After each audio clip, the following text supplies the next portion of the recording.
UPSC civil services 2020 का paper मैं आज आपके साथ डिस्कस करने वाला हूँ। 2021 और 2022 के पेपर को मैं ऑलरेडी डिस्कस कर चुका हूँ। आप लोगों को मेरा अप्रोच पता है, यहाँ पर मैं कोई आंसर की आपके साथ डिस्कस करने वाला नहीं हूँ। मैं आपको ये बताऊंगा प्रैक्टिकल तरीके से रियल एग्जाम टाइम में आप इस टाइप के क्वेश्चन पेपर को कैसे सॉल्व कर सकते हैं।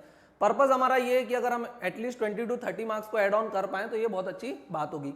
यूपीएससी में बहुत सारी ट्रिक्स एंड टेक्निक्स लगती हैं जो इस पेपर में भी एप्लीकेबल हैं। कुछ ट्रिक एंड टेक्निक अगर हमारी गलत हो जाती है इसका मतलब ये नहीं है उस ट्रिक का या टेक्निक को हम छोड़ दें। ओके, तो शुरुआत करते हैं हम आज के पेपर के साथ। पहले मैं इस वाले वीडियो में फर्स्ट क्वेश्चन टू 50 क्वेश्चन को डिस्कस करूंगा और फिर जो नेक्स्ट पार्ट आएगा उसमें 51 to 100 को डिस्कस करने वाला रहूंगा। तो शुरुआत करते हैं हमारे फर्स्ट क्वेश्चन के साथ। क्वेश्चन नंबर 1 क्या बोलता है? With reference to carbon nano tube. Carbon nano tube के ऊपर क्वेश्चन है। कार्बन नैनो ट्यूब आपको पता होगा 2 डायमेंशनल होते हैं, काफी स्ट्रॉन्ग मटेरियल होते हैं, लाइट वेट होते हैं, न्यूज में रहे हैं और अभी भी न्यूज में ही है ये। Consider the following statements. Carbon nano tube पे क्वेश्चन है, कंसिडर द फॉलोइंग स्टेटमेंट।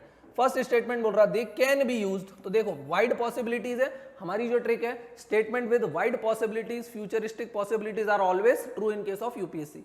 पहला बोल रहा है can be used as carrier of drugs and antigens in the human body. इनको यूज कर सकते हैं, यस इनको बिल्कुल यूज कर सकते हैं। सेकंड क्या बोल रहा है? Can be made into artificial blood capillaries for an injured part of the human body. क्या इसको आर्टिफिशियल ब्लड कैपिलरीज के रूप में यूज कर सकते हैं? भाई एकदम लाइट वेट है, काफी स्ट्रॉन्ग है, गोल घूम जाता है, 2 डायमेंशनल टाइप रहता है, तो कर सकते हैं। आंसर इज यस, हम इसको कर सकते हैं। थर्ड देख लेते हैं। पहले तो देखो 1 और 2 कहां है? इसमें 1 और 2 है, इसमें 1 नहीं है, इसमें 2 नहीं है, तो 1 2 तो करेक्ट है मेरे। थर्ड देख लेते हैं। दे can be used in biochemical sensors. क्या बायोकेमिकल सेंसर वगैरह में इसको यूज कर सकते होंगे? देखो अगर इस टाइप के स्टेटमेंट को एग्जामिनर को गलत प्रूफ करना है तो उसको ये बताना पड़ेगा कि ऐसा कभी यूज नहीं हुआ है। उसने कहीं ना कहीं पढ़ा होगा कि इनको यूज किया जा रहा है तभी तो उसने स्टेटमेंट डाला है, वरना उसने सारी किताबें तो पढ़ नहीं ली। तो ये वाला स्टेटमेंट भी मेरा करेक्ट है, तो उसके हिसाब से मेरा आंसर आ जाता है 1 2 3 एंड 4। फोर्थ स्टेटमेंट देख लेते हैं। Carbon nanotubes are biodegradable. Carbon से बने हुए हैं, बायोडिग्रेडेबल होंगे, तो ये भी मेरा करेक्ट हो जाता है। अब यूजुअली मेरा करेक्ट आंसर क्या है? डी। आप एग्जाम में भी यही मार्क करोगे, लेकिन बड़े आश्चर्य की बात है कि जो यूपीएससी ने करेक्ट आंसर दिया है वो डी को नहीं दिया है। यूपीएससी ने जो अपना आंसर दिया है वो दैट इज सी। उसने सेकंड स्टेटमेंट को रॉन्ग माना है। तो सेकंड स्टेटमेंट क्या बोल रहा है? Can be made into artificial blood capillaries for an injured part of the human body, और यूपीएससी ने इसको गलत माना है और ऊपर खुद ही बोल रहा है they can be used as carrier of drug and antigens. तो अब पता नहीं क्यों लेकिन यूपीएससी ने जो है सेकंड क्वेश्चन को, सेकंड स्टेटमेंट को रॉन्ग माना है और आंसर अपना क्या दिया है? सी। बट यूजुअली हमारा आंसर होना क्या चाहिए? D, that is 1 2 3 and 4। इस टाइप के क्वेश्चंस इस बार ज्यादा देखने को मिलते हैं जहां पर यूपीएससी ने ट्रिक को फेल किया, हमारी जनरल ट्रिक को फेल किया है, बट एक्चुअली आंसर सच में भी इसका यही आएगा। ओके, यही करेक्ट आंसर है। तो आप लोगों को इस टाइप के क्वेश्चन में यही मार्क करना है। हो सकता है यूपीएससी एग्जामिनर ने भी गलत आंसर की बना दी हो, कोई बड़ी चीज नहीं है। सेकंड क्वेश्चन देख लेते हैं। Consider the following activities. क्या बोल रहा है? Consider the following activities.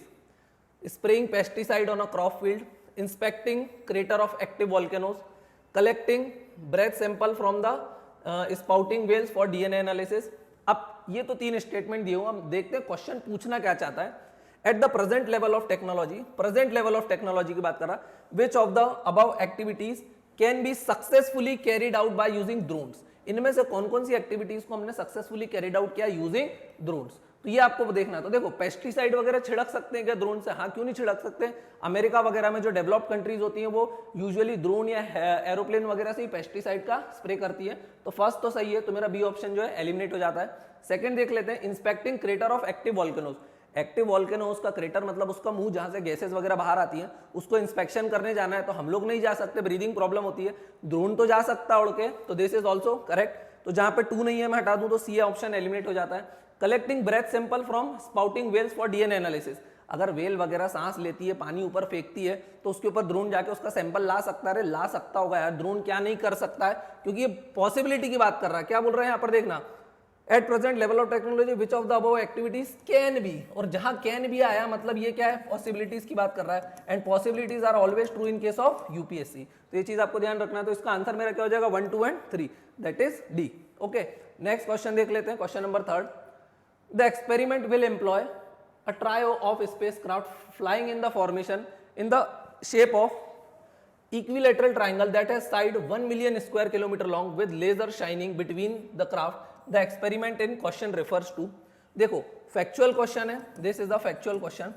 अब फैक्चुअल क्वेश्चन है और करंट अफेयर्स बेस्ड क्वेश्चन है। अगर आप लोगों ने ये 2022 में काफी न्यूज में भी था, मतलब 2019 से लेकर 2020 तक ये न्यूज में भी था, और इसका आंसर क्या है, दैट इज ईलीजा, इवॉल्व्ड लीजा। हमने क्या किया भाई, ग्रेविटेशनल वेव्स के बारे में पता करने के लिए 3 सैटेलाइट भेजिए जो अर्थ से काफी दूर हैं, और वो एक दूसरे से 1-1 मिलियन किलोमीटर दूर है, और एक ट्राइंगल बनाती है। जैसे अर्थ ये है, अर्थ के ऊपर सैटेलाइट एक यहाँ है, एक यहाँ है, एक यहाँ है, तीनों एक दूसरे से 1 मिलियन किलोमीटर की डिस्टेंस पर है, और ये किसके बारे में पता करना चाहती है, ग्रेविटेशनल वेव्स के बारे में पता करना चाहती है। तो इसका आंसर हो जाएगा इवॉल्व्ड लीजा। इवॉल्व्ड पाथफाइंडर के बाद आया है, ये चीज ध्यान रखना, तो इस पे इंप्रूवमेंट है। अब ये वोयाजर और होराइजन, तो देखो यहां पर भी डिफिकल्ट था एलिमिनेट करना, क्योंकि सारे स्पेस साइंस से रिलेटेड ही थे, तो अगर पता था तो आप अटेम्प्ट कर सकते हो। वैसे ये वाला जो क्वेश्चन था ये काफी इजी था। अब आप बोलोगे फैक्चुअल है, अभी तो हमको पता नहीं, पर ये उस समय न्यूज में था, तो इसलिए बोलते हैं इजी क्वेश्चन है। नेक्स्ट क्वेश्चन देख लेते हैं, question number 4। Consider the following statements. Statement 1, 2, 3 दिए हुए हैं, फिर ऑप्शन दिए हुए हैं। स्टेटमेंट 1 को देख लेते हैं। Genetic changes can be introduce in the cell that produce egg और sperm of prospective parent. Again can be मतलब यहां पर क्या आ गई है, पॉसिबिलिटी। आप क्या कर सकते हो, अरे आप कुछ भी कर सकते हो, भविष्य में किसी भी चीज से कुछ भी कर सकते हो, ये चीज आप ध्यान रखना। Genetic changes can be introduce in the cell that produce eggs और sperm of an prospective parents. हाँ, ये भी न्यूज में था, चाइनीज साइंटिस्ट ने क्या किया, जीन्स में कुछ चेंजेस करके जो बच्चा पैदा हुआ उसको जेनेटिकली मॉडिफाइड बना दिया। वैसे ये इलीगल है, बट ये किया जा सकता है, genetic changes can be done. तो ये सही है, हाँ ये सही है। तो जहां जहां 1 नहीं है मैं हटा देता हूं, 2 ऑप्शन जो है मेरे एलिमिनेट हो गए। इससे एक फायदा और होता है कि अगर मान लो कोई ऐसी डिजीज है जो पेरेंट टू सन ट्रांसफर होती है, तो अगर आप जेनेटिकली मॉडिफिकेशन कर देते हो तो शायद हो सकता है बच्चे में वो चीज ट्रांसफर ना भी हो और बच्चा आपका हेल्दी निकल जाए। तो इसके प्रो भी है, कॉन्स भी है, लेकिन इस समय एट प्रेजेंट ये इलीगल है, तो ये चीज आपको ध्यान रखना है। सेकेंड स्टेटमेंट क्या बोल रहा, a person genome can be edited, can be, again आ गया कैन भी आते से हम तो करेक्ट मार्क करेंगे। अगर एक्सट्रीम वर्ड नहीं है तो A person genome can be edited before birth at early embryonic stage. Yes, Chinese scientist ने किया है, उसके बच्चे के पैदा होने से पहले उसके एम्ब्रियोनिक स्टेज में उसमें कुछ चेंजेस वगैरह कर दिए थे, इसलिए न्यूज में भी था। सेकंड भी राइट है। तो जहां जहां देखो ए भी कट गया, क्योंकि 2 कहां है, 1 और 2 दोनों चाहिए, और that is in D option only. Third को भी देख लेते हैं। थर्ड क्या बोल रहा है, human induce pluripotent stem cell can be injected into the embryo of a pig. अब ये कर सकते होंगे, हमको इसकी जानकारी भी नहीं है, बट कैन बी इंजेक्टेड, क्या एम्ब्रियो ऑफ पिग में भी डाल सकते हैं? अरे सुअर भी तो जानवर ही है, उसके में भी क्यों नहीं डाल सकते होंगे? बिल्कुल ये सारी चीजें कर सकते होंगे। Pluripotent stem cells can be, okay can be है तो इंट्रोड्यूस कर सकते हैं। नेक्स्ट क्वेश्चन देख लेते हैं, हमारा question number 5। What is the, क्या बोल रहा है question number 5, what is the importance of using pneumococcal conjugate vaccine. Conjugate vaccine के बारे में बात कर रहा है, न्यूमोकोकल। अगेन ये वाला बोलेंगे आप कठिन है क्या, नहीं है कठिन, करंट अफेयर्स में था। Pneumococcal vaccine is related with the bacteria, तो ये चीज आपको पता होगी। तो ये वाला क्वेश्चन भी इजी है। आज ये क्वेश्चन काफी डिफिकल्ट है, शायद नहीं बनेगा, उस समय न्यूज में था, काफी इजी था। ओके, तो what is the importance of using pneumococcal conjugate vaccine in India. India की बात कर रहा है। These vaccine are effective against pneumonia as well as meningitis and sepsis. Yes, ये वाला स्टेटमेंट जो है करेक्ट है। देखना क्या होता है, ये न्यूज में भी क्यों था, देखो वैक्सीन लगाने से क्या होता है, हमको बीमारी नहीं होती है, और अगर मान लो हमारे पास वैक्सीन नहीं है तो हमको बीमारी होगी। अब अगर मान लो आपको कोई बैक्टीरियल इन्फेक्शन हो गया, आपको क्या हो गया, कोई बैक्टीरियल इन्फेक्शन वगैरह या बैक्टीरियल डिजीज आपको हो जाती है, तो डॉक्टर आपको क्या प्रिस्क्राइब करता, दवाइयां देता है वो आपको, मतलब ड्रग्स देता है कि आप ये मेडिसिन वगैरह लो और जल्दी ठीक हो जाओ। अब देखना, बैक्टीरिया भी लिविंग थिंग्स है और हर चीज धीरे धीरे क्या होती है, इवॉल्व। जब आप ड्रग लोगे तो you are trying to kill the bacteria, आप किसको मारने की कोशिश कर रहे हो, बैक्टीरिया को मारने की कोशिश कर रहे हो। लेकिन अगर आपने पूरी की पूरी दवाई का डोज नहीं लिया, मान लो डॉक्टर ने आपको 5 दिन की मेडिसिन प्रिस्क्राइब करी थी और आपने 5 दिन में से केवल 2 ही दिन अपनी दवाइयां ली, तो 2 दिन बाद आपको थोड़ा ठीक लगा, आपने दवाई लेना बंद कर दी, पर सारे बैक्टीरिया नहीं मरे थे, कुछ बैक्टीरिया बच जाएंगे, और अब जो बैक्टीरिया बच जाएंगे वो ड्रग से लड़ना सीख गए, वो जहर को पचाना सीख गए, तो अब वो जो बैक्टीरिया रहेंगे, now this bacteria will become multi drug resistant. तो अब जो डिजीज हो जाएगी वो हो जाएगी मल्टी ड्रग रेजिस्टेंस, मतलब उस पर ड्रग्स असर ही नहीं करेंगे। तो इससे बेटर है लोगों को दवाई दो, दवाइयां लोग प्रॉपर लेते नहीं है, उससे अच्छा उनको वैक्सीन दे दो। वैक्सीन दे दोगे तो दवाई बीमारी होगी नहीं, बीमारी होगी नहीं तो ड्रग्स लेना नहीं पड़ेगा, ड्रग्स लेना नहीं पड़ेगा तो इनकम्प्लीट डोज भी नहीं रहेगी, और इनकम्प्लीट डोज नहीं रहेगी तो मल्टी ड्रग रेजिस्टेंट डिजीज भी नहीं होगी। तो ये चीज आपको ध्यान रखना। डिपेंडेंस ऑन एंटीबायोटिक्स, एंटीबायोटिक्स मतलब जो बैक्टीरिया को मारने वाली दवाइयां रहती है, that are not effective against drug resistant bacteria can be reduce. Yes, यही तो मैंने आपको समझाया इसमें कि ये ड्रग रेजिस्टेंट डिजीज को रिड्यूस किया जा सकता है यूजिंग वैक्सीन।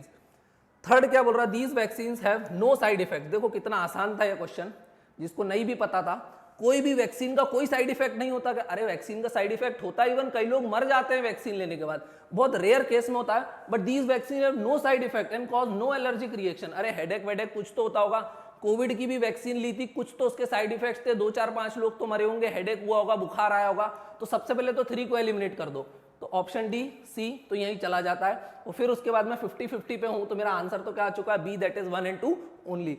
एलिमिनेशन टेक्निक यहां पर बिल्कुल वर्क कर रही है। क्वेश्चन नंबर 6 को देख लो जल्दी से। इन इंडिया, किसकी बात कर रहा है, in India the term public की infrastructure is used in the context of. काफी इजी क्वेश्चन है, again it was in news, current affair से रिलेटेड क्वेश्चन है।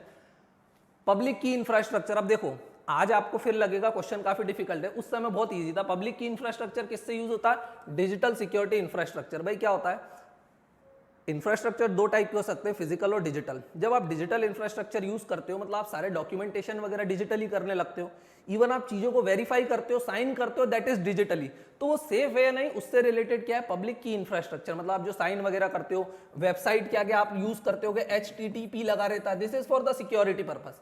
तो ये सारी चीजों की बात कौन करता है, पब्लिक की इंफ्रास्ट्रक्चर। इजी क्वेश्चन था, आंसर हो जाएगा ए। नेक्स्ट क्वेश्चन देख लेते हैं, question number 7।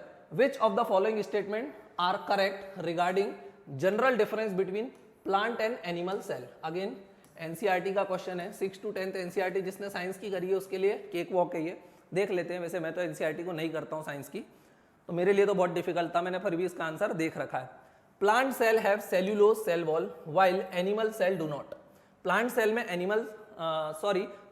Plant cell have cellulose cell wall, ये बात सही है कि नहीं, सेल वॉल होती है क्या उनमें, तो यस, मगर एनिमल्स में वो चीज नहीं होती है। तो प्लांट के सरफेस पे जो सेल्स होते हैं उनकी जो वॉल रहती है उसमें सेल्यूलोज वगैरह रहती है और सेल वॉल भी प्रॉपर होती है। Cell walls do not have plasma membrane unlike animal cell that do.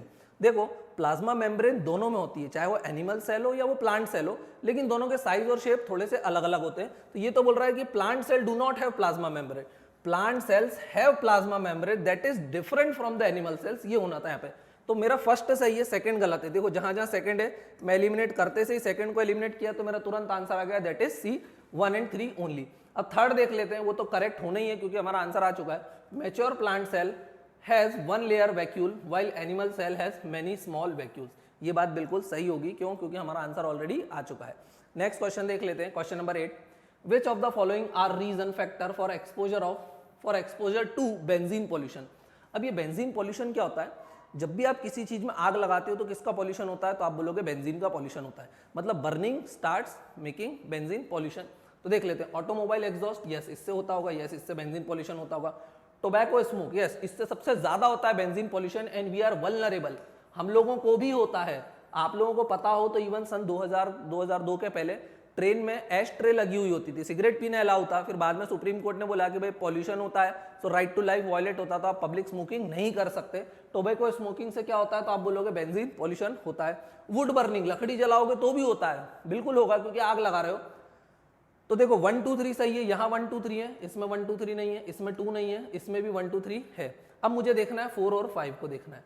तो देखो यूजिंग वार्निश्ड वुडन सरफेस, वार्निश करा है आपने किसी सरफेस पे, तो क्या आप आग लगा रहे हो, तो दिस इज रॉन्ग। जैसे आप इसको एलिमिनेट करोगे मेरा डी भी एलिमिनेट हो जाएगा, मेरा आंसर क्या आ जाएगा, ए, दैट इज 1 2 and 3 ओनली। अब लेकिन फिफ्थ को भी एक बार ध्यान से देखना, ये भी सही हो सकता था, लेकिन स्टेटमेंट कुछ यूपीएससी ने ऐसे फ्रेम किए थे कि ये करेक्ट नहीं बैठ पाया। यूजिंग प्रोडक्ट मेड ऑफ पॉलीयूरेथीन, अब पॉलीयूरेथीन को अगर आग लगाओगे तो बेंजीन पॉल्यूशन होगा, लेकिन आप इसको आग लगा रहे हो क्या, you are using the product. अगर आप प्रोडक्ट को यूज कर रहे हो तो आप कैसे एक्सपोज हो रहे हो, अगर इसको आग लगाओगे तो एक्सपोज होगे। तो आंसर क्या हो जाएगा, 1 2 and 3 only, that is a. Next question देख लेते हैं, क्वेश्चन नंबर 9 क्या बोल रहा है। Question number 9, which of the following are reason factor for exposure to benzene pollution. Wait, ठीक है, ये क्वेश्चन यहां पर मैंने रिपीट कर दिया है गलती से, 2 बार हो गया है, कोई इशू नहीं है। क्वेश्चन नंबर 10 देख लेते हैं। If you withdraw how much rupees, 1 lakh rupees. If you withdraw 1 lakh in cash में निकालते हो from your demand deposit account at your bank, the immediate effect on aggregate money supply, money supply पे उसका क्या effect होगा in the economy will be. भाई money supply मतलब क्या होता है, आरबीआई, पहले तो आपको पता होना चाहिए, क्वेश्चन पहले भी पूछ चुका है यूपीएससी। आरबीआई 4 तरीके से मनी सप्लाई को मेजर करता है, M1, M2, M3 और M4, ये चीज आपको पता है। M1 M2 are narrow money, M3 M4 are broad money. M1 और M3 में केवल बैंक रहते हैं और M2 और M4 में पोस्ट ऑफिस का भी यूज हो जाता है। M1 मतलब क्या होता है, करेंसी विद पब्लिक, मतलब currency with public plus demand deposit with banks, demand deposit with banks. तो अब ये क्या पूछ रहा है कि देखना मनी सप्लाई की बात कर रहा है कि मनी सप्लाई पे क्या इफेक्ट होगा, कब, जब आप 1 लाख रुपए अपने बैंक के अकाउंट से निकालोगे और अपने पास रख लोगे। तो मनी सप्लाई देखो, चाहे आपका पैसा बैंक में हो, चाहे आपका पैसा आपके पास कैश में हो, कोई फर्क पड़ेगा क्या भाई? बैंक से निकाल के आपने हाथ में रख लिया, हाथ से रख के बैंक में डाल दिया, कोई फर्क पड़ रहा है क्या? Money supply remains the same, क्योंकि वो तो इन दोनों का समेशन है। तो मनी सप्लाई पे क्या फर्क पड़ेगा? टू लीव इट अनचेंज्ड, ये हो जाएगा इसका आंसर। कोई मनी सप्लाई घटेगी बढ़ेगी नहीं, money supply will remain the same. हाँ, अगर आदमी आरबीआई के पास पैसा पहुंचा देता तो मनी सप्लाई कम हो जाएगी, और अगर आरबीआई से पैसा लेके आ जाता है तो मनी सप्लाई बढ़ जाएगी। ये चीज आपको ध्यान रखना है। क्वेश्चन नंबर 11 देख लेते हैं, क्या बोल रहा है। With reference to the cultural history of India which of the following is the correct description of the term paramitas. Paramitas term आ गई है, और मैंने बोला है कि हमारी ट्रिक क्या बोलती है, जब इस टाइप के वर्ड आपको सुनने के लिए मिले एंशिएंट हिस्ट्री में, मिडाइवल हिस्ट्री में, तो आपको कौन से वर्ड ढूंढना है? आपको ढूंढना है बुद्धिज्म से रिलेटेड, आपको वर्ड ढूंढना है जैनिज्म से रिलेटेड, आपको ढूंढना है अशोक से रिलेटेड, आपको ढूंढना है विजयनगर एम्पायर से रिलेटेड। तो इस टाइप के वर्ड्स आपको ढूंढना रहते हैं। तो परामितास जहां है, अब आप ढूंढो बुद्धिज्म से रिलेटेड। The earliest Dharmashastra text written in aphoristic sutra style, मुझे नहीं पता। Philosophical school that did not accept the authority of Vedas, ये भी मुझे नहीं पता, है ना। The perfections whose attainment led to Bodhisattva path, देखो बोधिसत्वपात आया मतलब किससे रिलेटेड आ गए अपन? बुद्धिज्म से रिलेटेड आ गए। तो ये क्या है, परामितास यही होते हैं, perfection whose attainment led to Bodhisattva path, ये भी इसका करेक्ट आंसर भी यही है वैसे, तो ये चीज आपको ध्यान रखना। Powerful merchant guild of the early medieval south India, south India लिखा है बट क्या विजयनगर एम्पायर लिखा है? विजयनगर एम्पायर नहीं लिखा, मतलब हम इसको भी एलिमिनेट कर सकते हैं। तो ये चीज आपको ध्यान रखना। परामितास क्या होते थे कि भाई वो लोग क्या करते थे, बोधिसत्वपात को अचीव करने की कोशिश करते थे। अब नेक्स्ट क्वेश्चन हम लोग देख लेते हैं, question number 12। In the context of Indian history Rakhmabai case of 1884 revolved around, देखो हिस्ट्री का क्वेश्चन है, मैंने बताया इस बार हिस्ट्री के सारे क्वेश्चन बहुत डिफिकल्ट है, और ये मॉडर्न हिस्ट्री का क्वेश्चन है, लेकिन रखमाबाई केस के बारे में पूछ रहा है 1884। अरे हमको आज के केस याद नहीं हो रहे, रखमाबाई केस को कैसे याद रखते हैं हम लोग? तो ये काफी डिफिकल्ट क्वेश्चन है, आपको पता नहीं है तो डोंट वरी। इस टाइप के क्वेश्चन को हमेशा क्या किया जाता है, स्किप ही किया जाता है, इनका और कोई ऑप्शन नहीं होता। हमारे सोर्सेस तो बदल नहीं देंगे हम एक क्वेश्चन के लिए, क्योंकि नेक्स्ट टाइम हो सकता है क्वेश्चन आए भी ना, है ना। तो women's right to gain education, education की बात कर रहा, आप देखो हो सकता है ये सही भी हो, पर मुझे पता है चूंकि मैंने आंसर की देख ली ये गलत है। अब रखमाबाई केस क्या है मैं बता देता हूं। रखमाबाई केस है related with the age of consent and restitution of conjugal rights. Conjugal rights मतलब मैरिज से रिलेटेड जो राइट्स रहते हैं उन्हीं को हम क्या बोलते हैं, कॉन्जुगल राइट्स। अब भाई रखमाबाई की क्या हो गई थी, चाइल्ड मैरिज, इनकी क्या हो गई थी, कम एज में ही शादी हो गई थी। अब इनकी 11 साल में शादी हो गई थी, 11 ईयर्स में इनकी शादी हो गई थी। तो उस समय ऐसा रहता था शादी तो कर देते थे लेकिन लड़की अपने माँ बाप के पास ही रहती थी। तो जिनकी इनकी दद्दा जी से शादी हुई थी तो उन्होंने बाद में बोला 11 साल के बाद थोड़े दिन अपने घर रही, उसके बाद उन्होंने बोला अब आप मेरे घर आ जाओ और मेरे घर आके शिफ्ट हो जाओ। रखमाबाई ने बोला नहीं मैं अभी नहीं आना चाहती, क्योंकि जब ये अपने पेरेंट्स के घर में थी तो इनके फादर इन लॉ ने इनको पढ़ाया और बाद में उनने उनके बेटे पे ही केस कर दिया कि नहीं मैं घर भी नहीं आऊंगी और अभी मैं पढ़ाई वढ़ाई करूंगी। तो बाद में उन्होंने केस वगैरह लड़ा और ये केस उसी से रिलेटेड है। So it is related with the age of consent और रेस्टिट्यूशन ऑफ कॉन्जुगल राइट्स। तो मेरा आंसर हो जाएगा यहाँ पे 2 और 3, that is B. Next question देख लेते हैं, क्वेश्चन नंबर 13 क्या बोल रहा है। Indigo cultivation India declined by the beginning of the 20th century because of. काफी इजी क्वेश्चन है, आप लोगों को सबको पता है इंडिगो कल्टीवेशन पे से क्वेश्चन आता है।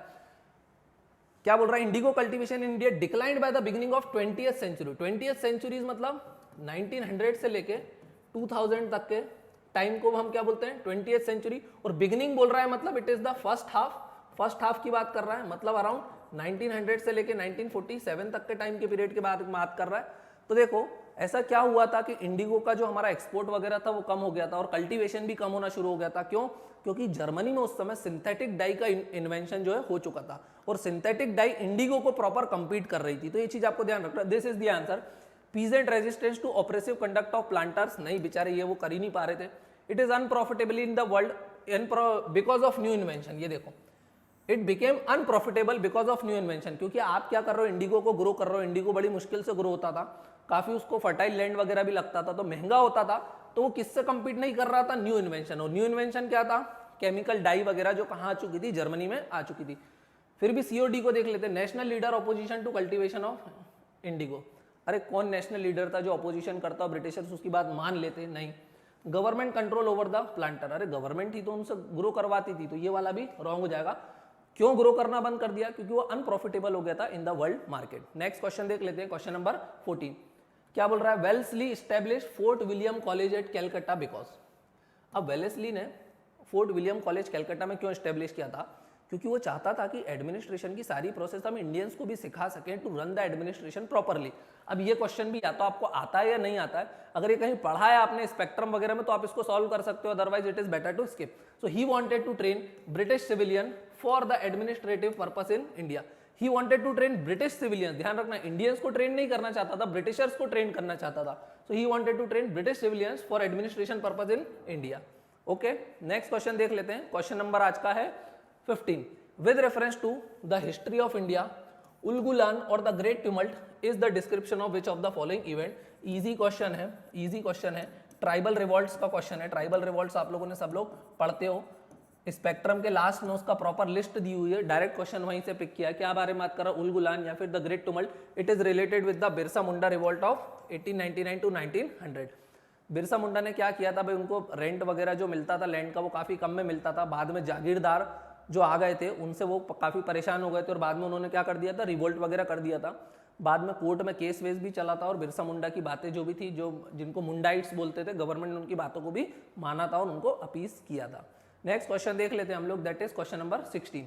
क्वेश्चन नंबर 16 अब क्या बोल रहा है, जल्दी से एक बार आप रीड कर लो। With reference to the scholars और literates of the ancient India consider the following statement. Scholars वगैरह के बारे में क्वेश्चन है, देखना। अब again it is factual as well as very difficult question. First statement क्या बोल रहा है, Panini is associated with Pushyamitra Shunga. अब देखना पुष्यमित्र शुंग तो आपको पता है भाई, इसने क्या है, अशोक के लास्ट जो मौर्यन एम्पायर का जो लास्ट आदमी था बृहद्रथ, उसको हत्या करके खुद ने गद्दी हत्या ली थी। And Pushyamitra is the follower Hinduism, Hinduism का फॉलोअर भी हुआ करता था, पंडित भी हुआ करता था। मतलब ये कहाँ रूल करता होगा, in the area of Bihar, present day Bihar और से द पाटलिपुत्रा। ओके, अब हमको पुष्यमित्र शुंग के बारे में तो पता है, but we are not aware of this Panini. But Panini कहाँ रहता था तो मैं बता देता हूँ, ये कश्मीर साइड रहता था, नॉर्थ वेस्टर्न इंडिया में रहता था। और ये कहाँ रहता था पुष्यमित्र शुंग, ईस्ट साइड रहता था, कमांडर इन चीफ था ये बृहद्रथ की आर्मी का। तो ये वाला तो रॉन्ग है, Panini is associated with Pushyamitra Shunga नहीं, पनीनी तो कहाँ रहता था, नॉर्थ वेस्ट इंडिया में, और ये कहाँ रहता था, ईस्ट साइड में रहता। तो फर्स्ट रॉन्ग है, तो जहां जहां वन है मैं हटा देता हूँ। अगेन फैक्चुअल है, आता है तो ही अटेम्प्ट करना है, otherwise it is better to skip. वैसे स्किप भी नहीं करना, पहले देख लो एलिमिनेशन कहीं लग रही हो, कोई रॉन्ग स्टेटमेंट को आप एलिमिनेट कर पा रहे हो तो ज्यादा बढ़िया है। Amar Sinha is associated with Harshvardhan. अब देखो अमर सिंहा का भी अपन ने नाम नहीं सुना है, वैसे मैंने पढ़ा है, तो बाद में मैंने जब पढ़ा तो मुझे पता चला कि जो चंद्रगुप्त में 9 रत्न थे उसमें एक अमर सिंहा भी था। Kalidasa is associated with Chandragupta too, yes ये तो हमको पता है, चंद्रगुप्त 2 से रिलेटेड था कालिदास, उसका एक 9 रत्न में एक कालिदास तो था। थर्ड तो हमको श्योर शॉट पता है, तो देखो थर्ड कहाँ था, यहाँ था, यहाँ था, यहाँ था, फिर भी कोई एलिमिनेशन हो पा रहा था नहीं, तो ये डिफिकल्ट क्वेश्चन था। अमर सिम्हा भी चंद्रगुप्त 2 का ही क्या था, एक 9 रत्न में से एक था, तो वो हर्षवर्धन से रिलेटेड नहीं था, वो चंद्रगुप्त 2 से ही रिलेटेड था। तो इसका ध्यान रखना, इसका आंसर हो जाएगा 3 only, that is C. Next question है question number 17। In the context of recent advancement in human reproductive technology, किसके बारे में बात कर रहा है, human reproductive technology, pronuclear transfer is used for, किसके बारे में बात कर रहा है, प्रो न्यूक्लियर ट्रांसफर के बारे में यहाँ पर बात कर रहा है। अब जल्दी से देख लेते हैं प्रो न्यूक्लियर ट्रांसफर क्या है। अगेन फैक्चुअल क्वेश्चन है, science and tech based question है। डिजीजेस पे काफी क्वेश्चन आए थे, 2022 में कोविड चला था, लोगों ने सोचा था कोविड पे क्वेश्चन आएंगे, लेकिन यूपीएससी नई जगह गेम खेलता रहा। तो इसका आंसर जो है वो है prevention of mitochondrial disease in the offspring. अब माइटोकॉन्ड्रियल डिजीज पे देखो 2021 में भी कल अपन ने क्वेश्चन करा था, तो मुझे ये पता चल गया था इससे कि माइटोकॉन्ड्रियल डिजीज सिर्फ मदर से ट्रांसफर होती है सन तक, फादर का कोई रोल नहीं होता है। तो देखो अगर आपने 2020 का ये वाला क्वेश्चन मान लो गलत भी कर दिया होगा, तो 2021 में आपने माइटोकॉन्ड्रियल डिजीज वाले क्वेश्चन को डेफिनेटली सही किया होगा, क्योंकि question keeps on repeating. Mitochondrial disease 2020 में 17 क्वेश्चन है, कल अपन ने किया था 2021 में, वहां पर भी माइटोकॉन्ड्रियल डिजीज का क्वेश्चन था, जो उसमें उन्होंने स्टेटमेंट अलग दिए थे कि सिर्फ मदर से ऑफस्प्रिंग में जाते हैं, फादर का कोई रोल नहीं होता, वो बात सही है। So pronuclear transfer is used for prevention of mitochondrial disease in the offspring, और ये डिजीज सिर्फ किससे ट्रांसफर होती है, mother to child. Next question देख लेते हैं, क्वेश्चन नंबर 18 क्या बोल रहा है, with reference to present state of development artificial intelligence के बारे में क्वेश्चन है, can effectively do which of the following. सबसे पहले तो आपको पता होगा आर्टिफिशियल इंटेलिजेंस का मतलब क्या होता है कि भाई जो ह्यूमन में इंटेलिजेंस है, जो ह्यूमन इंटेलिजेंस है, अगर उसको मशीन कॉपी करने की कोशिश करती है और मशीन ह्यूमन के जैसे डिसीजन लेना सीखने लगती है, उसी को हम क्या बोलते हैं, आर्टिफिशियल इंटेलिजेंस या फिर मशीन लर्निंग। इससे रेगुलरली क्वेश्चन आते हैं, कभी इंटरनेट ऑफ थिंग्स पे आते हैं, कभी आर्टिफिशियल इंटेलिजेंस पे आते हैं, कभी डेटा एनालिटिक्स पे आते हैं, कभी बिग डेटा पे आते हैं, data is the new oil, ये सारे क्वेश्चन यहाँ पर बनते रहते हैं। तो अब देखना जल्दी से, फर्स्ट स्टेटमेंट क्या बोल रहा है, bring down electricity consumption in the industrial unit, bring down electricity consumption in the industrial units. देखो आर्टिफिशियल इंटेलिजेंस से आप इलेक्ट्रिसिटी कंजम्पशन को कम कर सकते हो क्या इंडस्ट्रियल यूनिट में। पहली बात तो आप आर्टिफिशियल इंटेलिजेंस से सब कुछ कर सकते हो, ये बात ध्यान रखना। पर अब आप सोच के देखो इलेक्ट्रिसिटी कंजम्पशन कैसे कम करोगे। हो सकता है आपने मशीनों को ट्रेन कर दिया हो कि जैसे ही काम खत्म हो सब लाइट पंखे बंद कर देना, है ना, बिजली बंद कर देना, तो आप कंजम्पशन को कम कर सकते हो electricity. Yes you can do this. तो जहां जहां वन नहीं है मैं हटा देता हूं, तो मेरा सी ऑप्शन जो है एलिमिनेट हो जाता है। Create meaningful short stories and songs, ये आप कर सकते हो क्या, yes you can do it. उसने गाना भी बनाया, I am artificial intelligent machine, okay, Go Daddy, ये गाने बना चुकी है कौन, आर्टिफिशियल इंटेलिजेंस को यूज करके, तो ये गाने बन चुके हैं। तो ये बात स्टेटमेंट सही होना चाहिए, लेकिन यूपीएससी ने इसको गलत दे दिया है। ये स्टेटमेंट होना सही था, गाने बने भी हुए हैं, लिखे भी हुए हैं, पर फिर भी इसको यूपीएससी ने जो है गलत दे दिया है। तो अगर 2 को एलिमिनेट करते तो मेरा तो आंसर ही आ जाता, B that is 1, 3 and 4। But इसका जो असली आंसर होना चाहिए वो होना चाहिए D, all of the above. क्यों, क्योंकि आगे देखो डिजीज डायग्नोसिस, डिजीज डायग्नोसिस में आर्टिफिशियल इंटेलिजेंस हेल्प कर सकता है, क्यों नहीं, मशीन लर्निंग के थ्रू आप डिजीज डायग्नोस कर सकते हो।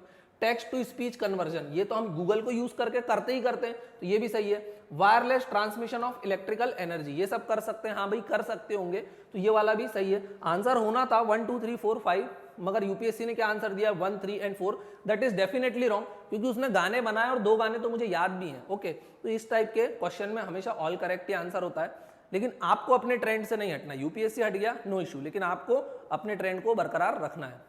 नेक्स्ट क्वेश्चन देख लेते हैं, क्वेश्चन नंबर 19 क्या बोल रहा है, with reference to visible light communication VLC technology which of the following statement is are correct. Visible light communication मतलब आप, ये वैसे क्वेश्चन किस पे, इसके पहले भी पूछ चुका है यूपीएससी, लाइफाई मतलब लाइट फिडेलिटी, कि आप लाइट को यूज करके इंटरनेट वगैरह का यूज करते हो। अगर आप मान लो मेरी ये ट्यूबलाइट है, ये ट्यूबलाइट ही इंटरनेट कनेक्शन देने लग जाए तो कितना बढ़िया हो। तो लाइफाई पे ऑलरेडी क्वेश्चन आ चुका है, इस बार उसने पूछा विजिबल लाइट कम्युनिकेशन मतलब लाइफाई को दोबारा यूज कर रहा है। देखो रिपीटेडली क्वेश्चंस पूछे जा रहे हैं। पहला बोल रहा है visible light communication uses electromagnetic spectrum wavelength 375 to 780 nanometre. अब ये मुझे नहीं पता, थोड़ा सा फैक्चुअल है तो डाउट में रख देता हूं। वैसे वो इलेक्ट्रोमैग्नेटिक स्पेक्ट्रम तो यूज करता ही होगा अगर उसको डेटा वगैरह ट्रांसफर करना है तो। VLC is known as long range optical wireless communication. देखो VLC मतलब विजिबल लाइट, लाइट होना चाहिए तो क्या लॉन्ग रेंज तक आप भेज सकते हो। भाई लाइट, हमारी ट्यूबलाइट जल रही तो इस कमरे में नेट चल सकता है, अगर इस कमरे के बाहर लाइट ही नहीं जा रही तो वह नेट कैसे चलेगा। तो लॉन्ग रेंज हो सकता है क्या, नहीं हो सकता, शॉर्ट रेंज होगा। तो जहां जहां 2 है मैं एलिमिनेट करूं, ये लो, तो मेरा आंसर ही निकल आया सीधे सी। 3 और 4 को देख लेते जल्दी से। Visible light communication can transfer large amount of data faster than Bluetooth. हाँ ब्लूटूथ से तेज तो ये कर सकता होगा, तभी तो उसको नेट के लिए यूज कर रहे हैं। VLC has no electromagnetic interference. अब आप बोलोगे इलेक्ट्रोमैग्नेटिक को यूज भी करता और इसमें इंटरफेरेंस भी नहीं होता। हाँ, अगर कमरे के अंदर बैठे हो तो अब आपको इलेक्ट्रोमैग्नेटिक इंटरफेरेंस नहीं होगा, जहां लाइट पहुंच रहा है वहां आपका नेट प्रॉपर चलेगा। तो ये वाला भी मेरा करेक्ट हो जाएगा। तो मेरा आंसर क्या हो जाएगा, 1, 3 एंड 4 ओनली। तो ये चीज आपको ध्यान रखना है। आई होप सबको समझ में आ रहा होगा। चलो अब नेक्स्ट क्वेश्चन को स्टार्ट करते हैं, दैट इज क्वेश्चन नंबर 29।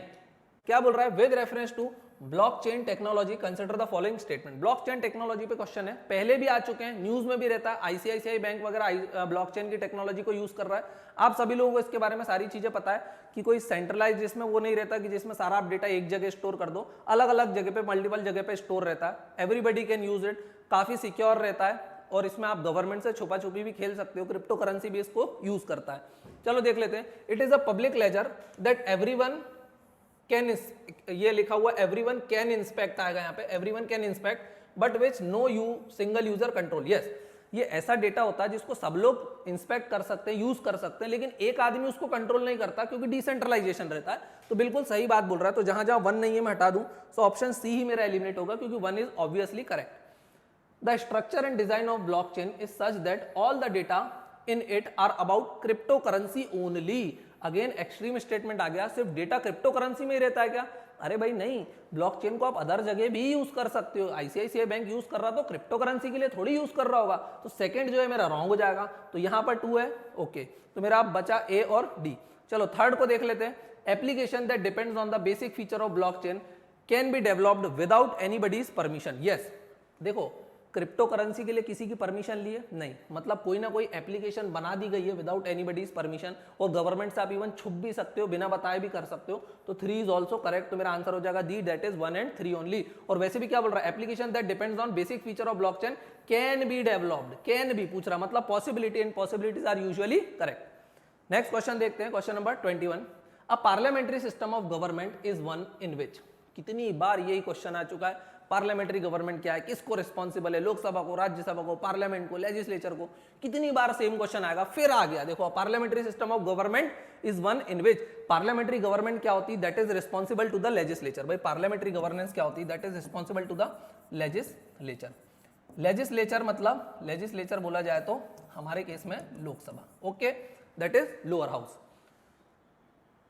पहला बोल रहा है all political parties in the parliament are represented in the government. ये क्या बकवास कर रहा है, हमको तो क्या देखना, पार्लियामेंट्री सिस्टम ऑफ गवर्नमेंट मतलब it is responsible to the Lok Sabha.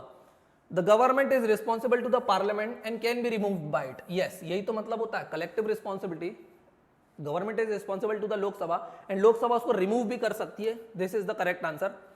The government is elected by the people and can be removed by them. ये उसका मतलब नहीं होता। This is correct. Government is elected by the people and can also be removed by the people. But ये इसका मतलब नहीं है। Parliamentary government का मतलब ये नहीं है। D क्या बोल रहा था? Government is chosen by the parliament but cannot be removed by it before completion of fixed term. क्या बोल रहा है भाई? Parliament government is chosen by the parliament and can not be remove by the parliament. पहली बात तो parliament चुनती नहीं है गवर्नमेंट को, कौन चुनता है? जनता चुनती है। और पार्लियामेंट रिमूव कर सकती है before the completion of fixed term. अरे क्यों? बीच में आपका नो कॉन्फिडेंस मोशन पास हो गया तो गवर्नमेंट को रिजाइन करना पड़ेगा कि नहीं करना पड़ेगा? बिल्कुल करना पड़ेगा। तो यहां पर जो मेरा डी भी रॉन्ग हो जाता है, सी भी रॉन्ग हो जाता है। आंसर का जगह B, the government is responsible to the parliament and can be removed by it. Next question देख लेते हैं, question number 22। Which part of the constitution of India declares the ideals of welfare state? KBC का 1000 रुपए वाला question. Ideal of welfare state कौन बताता है? That is directive principle of state policy under part 4 of the Indian constitution. तो ये चीज आपको ध्यान रखना है। वैसे हमने डीपीएसपी वाले कहां से प्रोविजन लिए थे? तो हम लोगों ने लिए थे आयरिश कॉन्स्टिट्यूशन से। कहां से लिए थे हम लोगों ने? आयरिश कॉन्स्टिट्यूशन, आयरलैंड के कॉन्स्टिट्यूशन से डीपीएसपी के प्रोविजंस लिए थे। और उन लोगों ने कहां से लिए थे? तो उन लोगों ने स्पेनिश कॉन्स्टिट्यूशन से लिए थे। तो ये चीज आपको ध्यान रखना है। तो जो हमारे यहाँ पे इंस्ट्रूमेंट्स ऑफ इंस्ट्रक्शन है, जिनको हम directive principle of state policy बोलते हैं, गवर्नमेंट ऑफ इंडिया 1935 में भी थे एज इंस्ट्रूमेंट ऑफ इंस्ट्रक्शन नाम से। उनको हमने कहां से लिया? आयरिश कॉन्स्टिट्यूशन से। और उन्होंने कहां से कॉपी किए? स्पेनिश कॉन्स्टिट्यूशन से। नेक्स्ट क्वेश्चन देख लेते हैं, question number 23। Consider the following statements. First statement क्या बोल रहा है, जल्दी से देखना। पॉलिटी के काफी इजी क्वेश्चन है। सबसे पहले तो देखो, पॉलिटी के एकदम इजी क्वेश्चन है। The constitution of India defines its structure in terms of federalism, secularism, fundamental rights and democracy.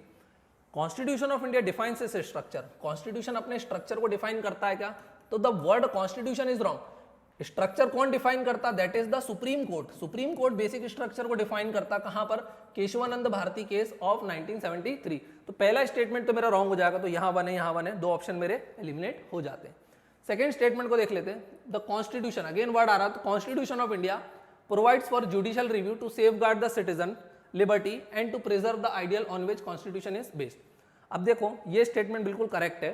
Constitution of India provides for judicial review, yes, वो आपको देखना कॉन्स्टिट्यूशनल रेमेडीज के बारे में बात करता अंडर फंडामेंटल राइट्स आर्टिकल 32 में। बिल्कुल बोलता one can directly go to supreme court in case of violation of fundamental rights. Legal right के वायलेशन में आप हाई कोर्ट भी जा सकते हो।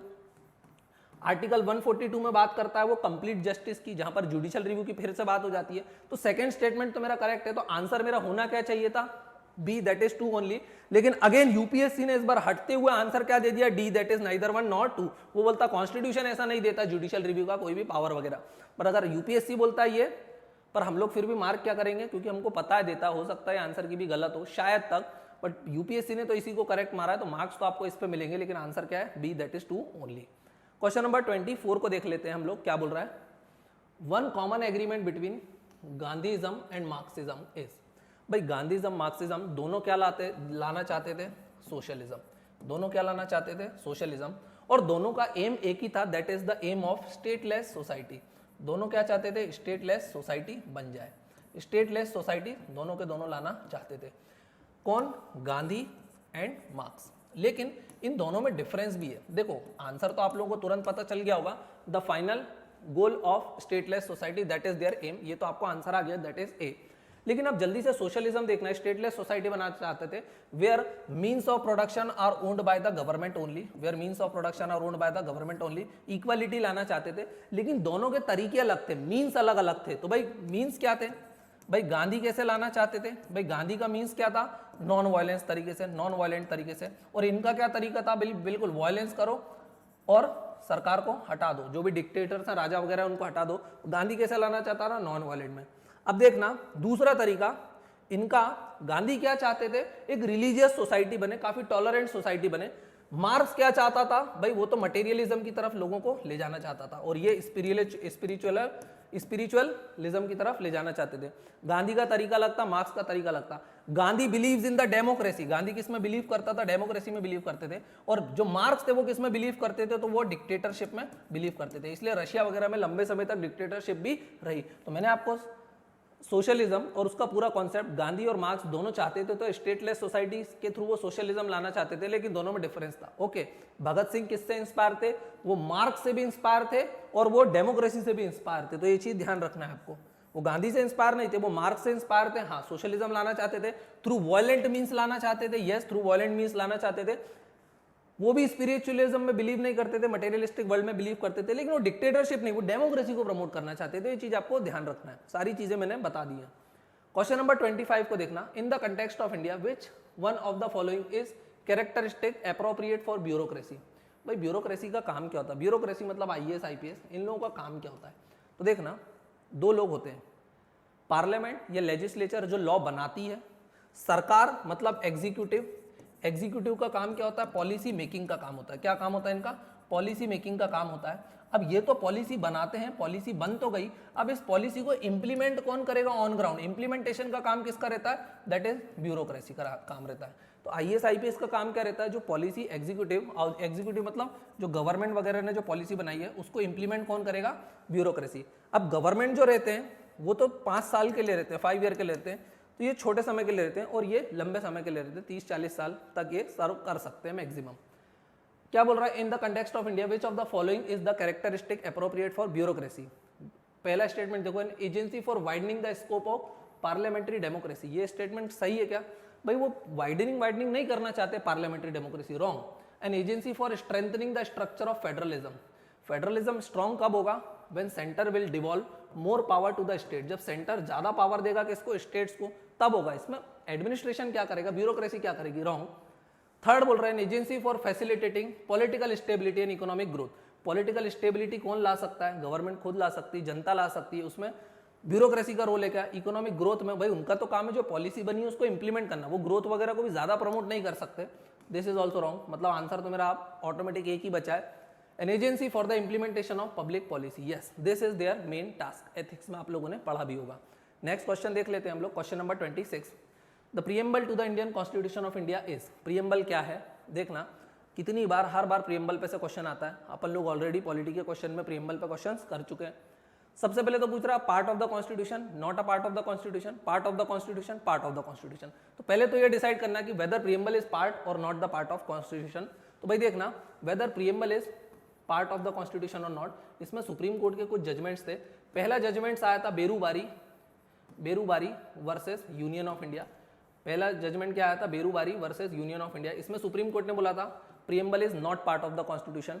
फिर दोबारा आया था केशवानंद भारती केस 1973, जिसमें बेसिक स्ट्रक्चर डॉक्ट्रिन भी आई थी। इसमें सुप्रीम कोर्ट ने अपने पुराने डिसीजन को रिवर्स किया था और बोला था no, preamble is integral part of the constitution. तो केशवानंद भारती में सुप्रीम कोर्ट ने बोला preamble is part of constitution. फिर एलआईसी ऑफ इंडिया केस आया, इसमें अगेन सुप्रीम कोर्ट ने रीइटरेट करा that yes, preamble is part of the constitution. तो अगर हम देखा जाए तो फ्रेशली अभी नए तरीके पे सुप्रीम कोर्ट ने क्या बोला? Supreme court decided yes, preamble is part of the constitution. तो सबसे पहले जहां लिखा not a part of the constitution उसको हटा दो। अब पहला बोल रहा part of the constitution but has no legal effect. तीसरा बोल रहा part of the constitution and has same legal effect as any other part. देखो इसको एलिमिनेट करो सबसे पहले, सी को बोल रहा है पार्ट ऑफ द कॉन्स्टिट्यूशन है और उसका सेम लीगल इफेक्ट है एज एनी अदर पार्ट, तो क्या प्रीएम्बल को मैं फंडामेंटल राइट के बराबर रख दूं? क्या गलत हो जाएगा। Fundamental right are justiciable in nature, preamble is non justiciable in nature, you can not go to court in case of non implementation of the preamble और इट्स सब्जेक्ट मैटर्स। तो ये तो गलत हो गया, हम प्रीएम्बल को फंडामेंटल राइट के बराबर नहीं रख सकते। तो अब मैं बचा हूं ए और डी में, part of the constitution but has no legal effect. D बोल रहा है part of the constitution but has no legal effect independent of the other parts. Yes, this is the correct answer. क्या बोल रहा है? Preamble is part of the constitution, उसका कोई legal effect अपने आप में नहीं है, क्योंकि उसमें जो भी प्रोविजन है, फॉर एग्जांपल अगर उसमें लिबर्टी बात करें, liberty of thought, belief, faith, expression, तो उसके लिए आपको फंडामेंटल राइट रेफर करना पड़ेगा आर्टिकल 25 to 28। तो उसका खुद में कोई मतलब नहीं है जब तक आप दूसरे प्रोविजन पे ना जाओ। तो इसका आंसर हो जाएगा D, that is it is a part of constitution but has no legal effect, means you cannot go to directly court effect independent of the other parts। तो नेक्स्ट क्वेश्चन देख लेते हैं अब अपन, क्वेश्चन नंबर 27, गोल्ड ट्रांच या reverse tranche position ये क्या होती है, रेफर्स टू। तो एकदम इजी क्वेश्चन है। आईएमएफ में मेंबर कंट्रीज कुछ ना कुछ पैसा जमा करती हैं जो उन्हीं की हेल्प के लिए रहता है इन केस ऑफ इमरजेंसी। अब आईएमएफ वगैरह क्या होता है, तो बेल आउट वगैरह करता है इन case of balance of payment crisis. आप लोगों ने पढ़ा होगा, पाकिस्तान इस समय बहुत प्रॉब्लम में चल रहा है, श्रीलंका इस समय बहुत प्रॉब्लम में चल रहा है, कुछ यूरोपियन कंट्रीज भी इस समय प्रॉब्लम्स में चल रही हैं। तो ये क्या है, reverse transposition credit system granted to IMF to its member है। और ये मेंबर्स में पैसा कौन डालता है, इंडिविजुअल कंट्रीज ही पैसा डालती हैं। तो ये कंसेप्ट तो बेसिक्स है, आप लोगों को पता होंगे, इकोनॉमिक्स का काफी बेसिक क्वेश्चन है, इजी क्वेश्चन था। नेक्स्ट क्वेश्चन देख लो, with reference to provision contained in part 4 of the constitution of India which of the following statement is और आर करेक्ट। देखो डीपीएसपी, फंडामेंटल राइट्स, पार्लियामेंट, ये कितने इंपॉर्टेंट चैप्टर्स है, हर साल क्वेश्चन आते हैं, कितने सारे क्वेश्चन है, एक अभी करा फिर आ गया, प्रीएम्बल पे भी क्वेश्चन करा फिर आ गया। They shall be enforceable by courts. देखो सबसे पहले डीपीएसपी के बारे में बात करिए, पार्ट 4 मतलब मैं हर जगह क्या पढ़ूंगा, DPSP. DPSP are non enforceable, means you can not go to court. तो ये आप they are enforceable by court, no. अगर गवर्नमेंट डीपीएसपी को फॉलो नहीं करती है, they are fundamental in the governance of the country. लेकिन ये जरूरी नहीं है कि गवर्नमेंट इनको फॉलो करे, जब मैन मटेरियल रिसोर्सेज होंगे तब शायद गवर्नमेंट इनको फॉलो करेगी। तो फर्स्ट स्टेटमेंट मेरा रॉन्ग है, तो ए एलिमिनेट हो गया, सी एलिमिनेट हो गया। अब मेरे पास बचा 2 and 2 and 3। तो पहले मैं 3 को देख लूं, 3 सही है या गलत, तो मेरा आंसर आ जाएगा, the principle laid down in this part are to influence the making of laws by the state. Yes, they act as the guiding principle, और पिछला क्वेश्चन वही था, they are act as the guiding principle. तो ये वाला तो सही है, तो मेरा आंसर क्या हो जाएगा, डी, दैट इज 2 and 3। अब जल्दी से 2 को देख लेते हैं, they shall not be enforceable by any court. देखो 1 और 2 एक साथ तो हो ही नहीं सकते थे, इसलिए उन्होंने दिया भी नहीं ऑप्शन में, ठीक है। They shall not be enforceable in any court, ये बात सही है, तो आंसर हो जाएगा 2 and 3। नेक्स्ट क्वेश्चन देख लो, question number 29, consider the following statements.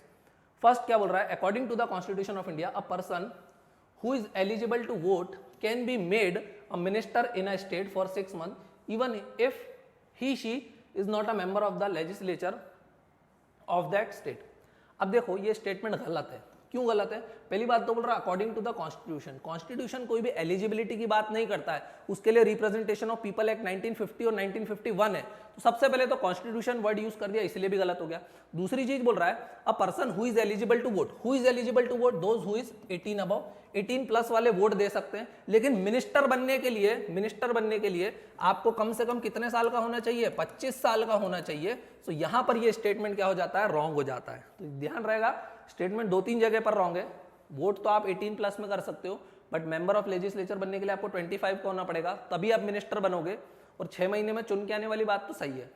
Second क्या बोल रहा है, according to the representation of people act 1951, a person convicted for a criminal offence sentenced to imprisonment of 5 years is permanently disqualified from contesting an election even after his release from the prison। देखो 2 जगह इसमें गलतियां, ये भी wrong है। तो मेरा answer तो सबसे पहले क्या हो गया, D, that is neither 1 nor 2। According to the representation of people act, अगर कोई भी आदमी को क्रिमिनल ऑफेंस में 5 नहीं कितने साल की सजा होना चाहिए, 2 और मोर ईयर्स, 2 या 2 साल से ज्यादा की होना चाहिए। जैसे अभी राहुल गांधी को एग्जैक्ट 2 साल की सजा मिली है, तो राहुल गांधी क्या हो गए फिलहाल, अब पहली बात तो डिस्क्वालीफाई हो जाएंगे, और उनको कर भी दिया, जो सभापति थे उन्होंने डिस्क्वालीफाई भी कर दिया। दूसरी चीज, क्या वो चुनाव कब लड़ पाएंगे, तो जब वो जेल से छूटेंगे, जब अपना टर्म पूरा करेंगे, उसके बाद 6 साल तक और वो चुनाव नहीं लड़ पाएंगे। लाइफ टाइम के लिए डिस्क्वालीफाई नहीं हुए, जब छूटेंगे उसके बाद 6 साल, तो ये चीज ध्यान रखना, तब वो दोबारा चुनाव लड़ पाएंगे। तो ये क्वेश्चन तो अभी भी न्यूज में तो रिपीट हो सकता है 2023 में, ये चीज आपको ध्यान रखना है। नेक्स्ट क्वेश्चन देख लो, question number 30, consider the following statements. First statement क्या बोल रहा है, the president of India can summon a session of parliament at such place as he she thinks fit. Yes, काफी इजी क्वेश्चन है, president का जब मन मर्जी होगी तब वो किसी भी सेशन को बुला सकता है। सेकंड क्या बोल रहा था, constitution of India provides for 3 session of the parliament in a year but it is not mandatory to conduct all 3 session. भाई कॉन्स्टिट्यूशन क्या बोलता है, वो बोलता है parliament must meet at least twice a year. Twice a year वो ये भी नहीं बोलता ट्वाइस ईयर में लो, वो बोलती पहले और दूसरे सेशन के बीच में 6 महीने से ज्यादा का गैप नहीं होना चाहिए। मतलब आपको साल में कम से कम कितनी बार मिलना है, ट्वाइस अ ईयर मिलना है। और ये क्या बोल रहा है, थ्राइस अ ईयर, तो ये वाला तो मेरा क्या हो जाएगा, रॉन्ग। थर्ड क्या बोल रहा है, there is no minimum number of days that a parliament is required to meet in a year. ये बात सही है, कोई रूल नहीं है कि पार्लियामेंट कम से कम इतने दिन मिलेगी, तो ये वाला तो बिल्कुल सही है। तो मेरा आंसर क्या हो जाएगा, 3 ओनली। पर 3 ओनली तो है ही नहीं यहाँ पे। There is no minimum number of days that the parliament is required to meet in a year, ये वाला तो बिल्कुल करेक्ट है। और 1 भी करेक्ट है, सॉरी, तो मेरा आंसर हो जाएगा 1 एंड 3 ओनली, क्योंकि 1 भी मैंने करेक्ट मार्क किया है। नेक्स्ट देख लेते हैं 31, consider the following statements. Aadhaar meta data can not be stored for more than 3 months. भाई ये भी किस पे है, उस समय के करंट अफेयर्स पे है। सुप्रीम कोर्ट का एक जजमेंट आया था, सुप्रीम कोर्ट के जजमेंट में पुट्टा स्वामी, अपन ने कल भी पढ़ा था, 2021 में भी आया था। देखो 2020 के ही क्वेश्चन 2021 में रिपीट हो रहे हैं। कल भी पुट्टा स्वामी आधार जजमेंट पढ़ा था related with the supreme Court. फिर Aadhaar meta data can not be stored for more than 3 months, 3 months नहीं, for more than 6 months. 6 month से ज्यादा आप आधार के डेटा को स्टोर नहीं कर सकते, और एक्सेप्शंस तो उसमें भी दिए होंगे कुछ ना कुछ। तो पहला तो मेरा रॉन्ग हो जाता है, तो 1 यहां से गया, यहां से गया। इजी है, क्योंकि उडाई, आधार हमेशा राइट टू प्राइवेसी वगैरह में हमेशा न्यूज में रहते हैं। State can not enter into any contract with private corporation for sharing of Aadhaar data. State मतलब बिल्कुल सेंट्रल गवर्नमेंट आधार का डेटा किसी भी प्राइवेट इंडिविजुअल के साथ शेयर नहीं कर सकती, और प्राइवेट इंडिविजुअल आपसे मांग भी नहीं सकते कि आपको अगर सिम चाहिए तो आधार देना कंपलसरी, दैट इज रॉन्ग। तो ये क्या, state can not enter into any contract with a private corporation for sharing of Aadhaar data. Yes, this statement is correct. तो 1 रॉन्ग है और 2 सही है, तो मेरा आंसर आ चुका है 2 एंड 4 ओनली। मतलब 3 रॉन्ग होने वाला है, 3 रॉन्ग कर देते हैं, 4 करेक्ट होने वाला है, बट फिर भी रीड कर लेते हैं। Aadhaar is mandatory for obtaining insurance product. Insurance regulatory and development authority of India IRDAI ने क्लियरली बोला है कि Aadhaar is not mandatory. Okay, क्योंकि सुप्रीम कोर्ट ने बोल दिया कि आप सर्विसेज देने के लिए आधार नहीं मांग सकते। हाँ, लेकिन अगर गवर्नमेंट कोई सर्विस दे रही है तब वो आपसे आधार मांग सकती है, लेकिन प्राइवेट कंपनीज नहीं। इंश्योरेंस तो आप प्राइवेट कंपनी से भी ले सकते हो ना, लेकिन अगर गवर्नमेंट कोई सर्विसेज दे रही तो उसमें वो आधार मांग सकती है टू एक्सक्लूड और इंक्लूड द बेनिफिशियरी। तो 4 तो यही बोल रहा है, Aadhaar is mandatory for getting benefits fund out of the consolidated fund of India. ये बात सही है, गवर्नमेंट ने यही बोला था कि भाई हम चूंकि लोगों को अनाज वनाज देते हैं तो आधार से हम लोग प्रॉपर ट्रैक करेंगे, तो सुप्रीम कोर्ट ने बोला ठीक है आप ट्रैक करो, प्राइवेट वालों को मना कर दिया। नेक्स्ट क्वेश्चन देखो क्या बोल रहा है, Rajya Sabha is equal power with Lok Sabha in. Again KBC का 1000 रुपए वाला क्वेश्चन है, काफी इजी क्वेश्चन है। राज्यसभा के पावर कब है लोकसभा से इक्वल, मतलब मुझे Rajya Sabha is equal to Lok Sabha बनाना है। देखते हैं, creating the matter of all new India services. अरे भाई इस केस में तो Rajya Sabha has greater power than Lok Sabha. Amending the constitution, yes, यहाँ पर राज्यसभा के लोकसभा के पावर दोनों के बराबर है, जॉइंट सिटिंग भी नहीं हो सकती, तो this is the answer. Removal of the government, इसमें तो लोकसभा पावरफुल है compare to Rajya Sabha. Making cut motion, again Lok Sabha is powerful than Rajya Sabha. तो मैंने सारे केस आपको यहाँ पे बता दिए। Question number 32, answer is B. Next question देखो, with reference to fund under the member of parliament local area development MP LADS, which of the following statement is are correct. MP lead है, सबसे पहले तो आपको पता होना चाहिए member of parliament local area development scheme क्या है। तो सबसे पहले किसके अंदर आती है, ministry of statistics and programme implementation, MOSPI। पहले मिनिस्ट्री ऑफ रूरल डेवलपमेंट के अंदर आती थी, लेकिन अब किसके अंदर आती है, ministry of statistics and programme implementation. देख लेते हैं क्या बोल रहा है, MP lands funds must be used to create durable assets like physical infrastructure for health education. Yes, जो MP लैंड में फंड है, कितना फंड मिलता है, 5 करोड़ को मिलता है। किसको, मेंबर ऑफ पार्लियामेंट को मिलता है। मेंबर ऑफ पार्लियामेंट काम को रिकमेंड करता है, वो खुद नहीं करता, और फिर करवाता कौन है, तो वहां का IAS या फिर एडमिनिस्ट्रेटिव अथॉरिटी करवाती है। तो ये चीज ध्यान रखना, 5 करोड़ रुपए मिलते हैं, वो फंड रिकमेंड कर सकता है। उसमें से 15% शेड्यूल कास्ट को जाना चाहिए, 7.5% शेड्यूल ट्राइब को जाना चाहिए, दैट आर मैंडेटरी प्रोविजन। ठीक है, उसमें वुमेन्स वगैरह के लिए भी कुछ ना कुछ काम कराना है, ऐसी ऐसी अच्छी बातें करिए। सो MP लैंड फंड को आप सिर्फ ड्यूरेबल एसेट्स के लिए यूज कर सकते हो। यस, रोड वगैरह बनवाओ, हेल्थ वगैरह बनवाओ, एजुकेशन स्कूल वगैरह बनवाओ, तो दिस इज करेक्ट। तो जहां जहां 1 नहीं है मैं हटा दूं, B option is eliminated. Second बोल रहा है, specified portion of each MP fund must benefit SC/ST population. Yes, उनके लिए फंड में भी रिजर्वेशन है, तो ये बात सही है। 2 भी करेक्ट है मेरा, तो 2 तो देखो यहाँ भी है, यहाँ भी है, यहाँ भी, कोई चीज एलिमिनेट नहीं होती है। देखना, उनका कुछ फंड किसको जाना ही जाना चाहिए, SC और ST पॉपुलेशन को जाना ही जाना चाहिए, है ना। थर्ड देख लो, MP lad fund are sanction on yearly basis and the unused fund can not be carried forward. देखो फॉर द नेक्स्ट ईयर, ये वाला रॉन्ग हो जाएगा। अगर मान लो आपको 5 करोड़ रुपए मिला और आप उसको यूज नहीं कर पाए, तो ऐसा है क्या कि वो फंड लैप्स हो जाएगा। ऐसे में तो फिर मेंबर ऑफ पार्लियामेंट कहीं भी हर कुछ काम बता देगा, भाई वो सोच समझने दो। तो ये जो है ना नॉन लैप्सेबल फंड होता है, this fund is non lapsable, मतलब अगर आप यूज नहीं कर पाए तो लैप्स नहीं हो जाएगा। तो थर्ड स्टेटमेंट मेरा रॉन्ग है, तो थर्ड हटाया मैंने, तो ये एलिमिनेट हो गया। अब बचा A 1 2 and D 1 2 and 4। Fourth को देख लेते हैं। The district authority must inspect at least 10% of all work under implementation every year. Yes, district authority को देखना भी पड़ेगा काम कैसा क्या चल रहा है, और कम से कम कितना काम देखना पड़ेगा, 10%। This is also correct. So मेरा आंसर हो जाएगा 1 2 and 4 only, that is D. अब ध्यान रखना, लोकसभा का जो मेंबर है, भाई मेंबर ऑफ पार्लियामेंट 2 हो सकते हैं। Member of parliament can be 2, either he belongs to Lok Sabha और ही बिलोंग्स टू राज्यसभा। तो लोकसभा का मेंबर अपना काम कहां सजेस्ट करेगा, उसकी खुद की कॉन्स्टिट्यूएंसी में। राज्यसभा का मेंबर कहां करेगा, जिस स्टेट से वो इलेक्ट होकर आया। लेकिन अगर राज्यसभा का मेंबर मान लो इंडिपेंडेंट है और नॉमिनेटेड है, तो फिर वो भारत में कहीं पे भी कर सकता है। जैसे सचिन तेंदुलकर रेखा बोले, वो कहां वर्क सजेस्ट करेंगे, पूरे भारत में जहां मन है। लेकिन अगर कोई ऐसा राज्यसभा का मेंबर है जो चुन के आया है, कहां से, मध्य प्रदेश से, उत्तर प्रदेश से, कहीं से भी, केरला से, कर्नाटक से, तो वो उसी स्टेट में करेगा। लोकसभा का मेंबर सिर्फ अपनी कॉन्स्टिट्यूएंसी में, ये ज्यादा महान नहीं बनेगा। मतलब मोदी जी वाराणसी में कर सकते हैं एमपी लेड के अंदर वर्क को सजेस्ट, ऐसा नहीं कि वो बोलेंगे कि चलो इंदौर में काम करवा दो, नहीं, वो कहां करवाएंगे, वाराणसी में। तो ये चीज आपको ध्यान रखना है। नेक्स्ट क्वेश्चन देख लेते हैं। Which one of the following categories of fundamental rights incorporate protection against untouchability as form of discrimination? देखो पहले भी आया था राइट टू इक्वालिटी, फिर आया untouchability. So untouchability article 17 forbids untouchability in any form है, इन एनी फॉर्म करता है, वो उसको एबॉलिश करने की कोशिश करता है। कौन सा, आर्टिकल 17। आर्टिकल 17 किसके बीच में आता है, 14 to 18, and article 14 to 18 comes under equality, right to equality, and these as fundamental right under part 3 of the constitution। तो easy है, सीधे क्लास 11 की एनसीईआरटी है ना, कॉन्स्टिट्यूशन एट वर्क, डायरेक्ट वहीं से बॉक्स में से क्वेश्चन उठा लिया है। So which of the following categories of fundamental rights incorporate protection against untouchability as a form of discrimination? कौन सा फंडामेंटल राइट है, राइट अगेंस्ट एक्सप्लॉइटेशन, ये तो आर्टिकल 23 और 24 है, नहीं 17 पे जाना है मुझे। राइट टू फ्रीडम, ये कहाँ है, 19 से लेकर 22 तक है, so again this is also wrong. Right to constitutional remedies, अरे भाई ये तो उसके रेट्स वगैरह की बात करता नहीं। Right to equality, yes this is the answer, article 14 to 18 कहाँ दिया हुआ, right to equality, fundamental right, right to equality under article 14 to 18, जिसमें आर्टिकल 17 की ये लोग बात कर रहे हैं। इजी था क्वेश्चन। तो नेक्स्ट क्वेश्चन की तरफ चलते हैं। In India separation of judiciary from executive is enjoyed by, भाई directive principle of state policy. कितने सारे क्वेश्चन है, तीसरा क्वेश्चन है ये इसी पेपर में, 35th क्वेश्चन तक में थर्ड क्वेश्चन आ गया है, directive principle of state policy. Article 50 क्या बोलता है, separation of judiciary from legislature, ठीक है। तो ये चीज आपको ध्यान रखना है, इजी क्वेश्चन है।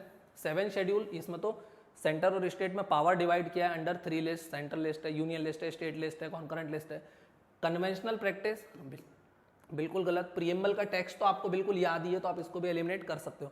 प्रीएम्बल का टेक्स्ट सबको याद होना चाहिए, मुंह जबानी, तो ये चीज आपको ध्यान रखना। प्रीएम्बल का टेक्स्ट क्या बोलता है आपको, एज इट इज मुंह जबानी याद होना ही होना चाहिए, ठीक है। चलो नेक्स्ट क्वेश्चन की तरफ हम लोग चलते हैं। नेक्स्ट क्वेश्चन क्या बोल रहा है, question number 36। Along with the budget, finance minister also places other document before the parliament which includes the macroeconomic framework statement. The aforesaid document is presented because this is mandated by। भाई क्या बोल रहा है कि budget के साथ साथ finance minister और क्या पेश करता है, तो आप लोग बोलोगे और क्या पेश कर रहा है वो, तो मैक्रो इकोनॉमिक फ्रेमवर्क स्टेटमेंट पेश करता है। तो ये कहां पर दिया हुआ है, ये कौन उसको बोलता है कि ये करना ही करना पड़ेगा, तो इसका आंसर है FRBM act, fiscal FRBM act of 2003। F मतलब fiscal responsibility and budget management act of 2003। ये क्या बोलता है कि बजट के साथ आप ये स्टेटमेंट को भी पेश करना। तो देख लेते कहां दिया हुआ है FRBM act, provision of the fiscal responsibility and budget management act of 2003। यही ये चीज बोलता है, फैक्चुअल है, अगर आता है तो आप अटेम्प्ट कर पाओगे। लेकिन देखो फिर भी एलिमिनेशन आप कर सकते हो। लॉन्ग स्टैंडिंग पार्लियामेंट्री कन्वेंशन होते तो फिर तो जरूर इसको फाइनेंस मिनिस्टर ब्रेक कर देता। आर्टिकल 112 एंड 110, अरे मनी बिल वगैरह, फाइनेंस बिल वगैरह से बातें अगर हुआ होता तो हमने कहीं ना कहीं पढ़ा होता, तो एलिमिनेट कर दो। आर्टिकल 113, अगर आर्टिकल में दिया होता तो फिर तो हमने पढ़ा होता कॉन्स्टिट्यूशन में कहीं ना कहीं डेफिनेटली। तो ये चीज कहां दी हुई है, fiscal responsibility and budget management act of 2003। Next question देख लेते हैं। A constitutional government by definition is a constitution. देखो कल भी करा था, what is constitution? Constitution is a rule book. Constitution क्या है? एक रूल बुक है। सेम टू सेम क्वेश्चन आया था कॉन्स्टिट्यूशनल गवर्नमेंट पे 2021 में भी, 2020 का ही क्वेश्चन 2021 में डाल दिया। So constitutional government by definition is, constitutional government मतलब जहां पर स्टेट्स पे सम क्या रहेंगे? लिमिटेशन, मतलब लिमिटेड गवर्नमेंट रहेगी। Government will not turn tyrannical. ये कौन ध्यान रखेगा? Constitution will take care of this. तो this is answer is D, that is limited government. काफी इजी क्वेश्चन है, 2020 का क्वेश्चन था ये, 2021 में भी कल अपन ने ये क्वेश्चन देखा था। चलो नेक्स्ट क्वेश्चन देख लेते हैं। Other than fundamental rights, which of the following part of constitution of India reflect the principle and provision of the universal declaration of human rights 1948? क्या बोल रहा है? Other than fundamental rights, which of the following part of constitution of India reflect the principle and provision of the universal declaration of human rights. अब आपने principle and provision of universal declaration of human rights तो पढ़ा नहीं है, लेकिन देखो उसमें नाम में लिख रहा है प्रिंसिपल है, यूनिवर्सल डिक्लेरेशन है, ह्यूमन राइट्स के बारे में बात कर रहा है। तो भाई हमारे कॉन्स्टिट्यूशन के सारे प्रोविजन भी तो ह्यूमन राइट्स, अच्छी चीजें, नैतिकता वगैरह की बात करते हैं। प्रीएम्बल, हाँ उसमें भी इक्वालिटी, फ्रेटर्निटी वगैरह के बारे में बात करिए, ये भी सही है। Directive principle of state policy, हाँ एजुकेशन वगैरह के बारे में बात करता तो वो भी ह्यूमन राइट्स में तो होगा ही होगा, करता होगा। फंडामेंटल ड्यूटीज, ये भी एजुकेशन वगैरह के बारे में बात करता, मॉरलिटी के बारे में बात करता है, तो वो भी ह्यूमन राइट्स में होगा। तो मेरा आंसर क्या हो जाएगा? D, death is 1, 2 and 3। तो इसका आंसर हो जाएगा 38 का डी। इजी क्वेश्चन था, नहीं पता था, use your common sense and arrive at the correct answer. चलो नेक्स्ट क्वेश्चन की तरफ अब हम चलते हैं। नेक्स्ट क्वेश्चन क्या बोल रहा है जल्दी से देख लेते हैं। In India legal services authorities provide free legal services to which of the following type of citizen? NALSA के बारे में क्वेश्चन है। In India legal services authority provided free legal services to which of the following type of citizen? Free legal services किसको मिलती है? तो देखना free legal services किसको मिलती है, सबसे पहले मैं बता देता हूँ। सबसे पहले मिलती है वुमेन्स, ऑब्वियसली SC ST को मिलती होगी, इनका इकोनॉमिक क्राइटेरिया नहीं देखा जाता है। SC ST को मिलती होगी, जो पर्सन जिनका कोई एक्सप्लॉयटेशन वगैरह हो चुका उनको मिलती है, वुमेन्स को मिलती है, SC ST को मिलती है। फिर इसमें कुछ कंडीशंस दे रखी हैं। अब ये डिफिकल्ट क्वेश्चन है, अगर कंडीशंस पता है तो आप सॉल्व इजीली कर सकते हो, अदरवाइज डिफिकल्ट है। पहला स्टेटमेंट बोल रहा है person with annual income of less then 1 lakh rupees. देखो 1 लाख से कम वाला तो गरीब है, लेकिन क्या यही हो सकता 2 लाख होता? पर हाँ 1 लाख से अगर किसी भी आदमी की इनकम कम है तो उसको नालसा की फ्री सर्विसेज मिलेंगी। देखो अगर वुमेन है तब तो उसको मिलेगी, चाहे वो किसी भी कैटेगरी को, SC ST हो, मेल हो, फीमेल हो, कोई मतलब नहीं, मिलेगी। लेकिन अगर जनरल कैटेगरी का आदमी और उसकी इनकम 1 लाख रुपए से कम है तब उसको फ्री लीगल सर्विसेज मिलेंगी। ट्रांसजेंडर्स को मिलेंगी with annual income of less than 2 lakh rupees. Transgender के लिए 2 लाख तक की इनकम कर दी। Yes. Member of OBC with an annual income of less than 3 lakh rupees और ऑल सीनियर सिटीजन। अब ये देखो यहाँ पर ये पहले तो 1 2 सही है, यहाँ पर 1 2 है, यहाँ पर गलत, ये गलत, इसमें भी 2 नहीं है। मेरा आंसर तो आ चुका है 1 एंड 2 ओनली, आ चुका है इजीली। अब देखना all senior citizen, all senior citizen include male as well as female. अब मेल और फीमेल में किसका देख रहा हूँ? सिर्फ अनरिजर्व्ड कैटेगरी के, मतलब जनरल कैटेगरी के मेल। तो बोल दिया ना कि अगर इनकी इनकम 1 लाख से कम होगी तो इनको फैसिलिटी मिलेगी। तो all senior citizen is also eliminated. तो फोर्थ भी एलिमिनेट हो जाएगा। मेरा आंसर क्या हो जाएगा? 1 एंड 2 ओनली। और OBC के लिए ऐसा कोई क्लॉज वगैरह नहीं है, उनके लिए भी बोला 1 लाख से कम है तो ही। और अगर ट्रांसजेंडर हो, OBC हो तो फिर 2 लाख से कम है तो काम बन जाएगा। चलिए क्वेश्चन नंबर 40 को देख लेते हैं हम लोग। क्या बोल रहा है? Consider the following pairs international agreement setup subject. International pair को मैच द फॉलोइंग वाला क्वेश्चन है। तो पहला स्टेटमेंट देख लेते हैं क्या बोल रहा है। Alma Ata declaration, it is related with the health care of the people. Yes it is factual and it is related with the health care of the people. तो ये चीज आपको ध्यान रखना। दूसरा देखो हेग कन्वेंशन, अब इसको आप एलिमिनेट कर सकते हैं। This is wrong. Hague convention क्या बायोलॉजिकल और केमिकल वेपन से रिलेटेड नहीं। हेग कन्वेंशन किससे रिलेटेड है? Child abduction. कि भाई चाइल्ड का अगर एक कंट्री से दूसरी कंट्री में एब्डक्शन हो गया, पेरेंट्स से दूर हो गया तो कैसे वापस मिलेगा? This is related with the Hague convention. तो देखो 2 रॉन्ग है, तो यहाँ 2 था, यहाँ 2 था, और 1 मेरा करेक्ट है। तो मेरा आंसर तो आ चुका है, that is 1 and 3 only. But फिर भी थर्ड देखते हैं, Talanoa dialogue, that is correct. Global climate change से रिलेटेड है। हाँ स्मॉल स्मॉल आइलैंड कंट्रीज ने तलानुआ डायलॉग करा और उन्होंने बोला भैया क्लाइमेट चेंज वगैरह मत करो वरना हमारी जमीन डूब जाएगी। तो ये वाला बात सही है। Under 2 coalition, under 2 coalition again easy to limit, wrong दिया हुआ। चाइल्ड राइट से, चाइल्ड राइट से तो कौन रिलेटेड था? Hague convention. तो ये वाला तो रॉन्ग मैच्ड है। तो फिर अंडर 2 कोएलिशन किससे? तो भाई ये पेरिस एग्रीमेंट से रिलेटेड है। और पेरिस एग्रीमेंट क्या बोलता है आप लोगों को पता है कि क्लाइमेट चेंज को अंडर 2 डिग्री सेल्सियस रखना है और कोशिश करना है 1.5 डिग्री सेल्सियस तक कि उसको अपन लिमिट कर दें।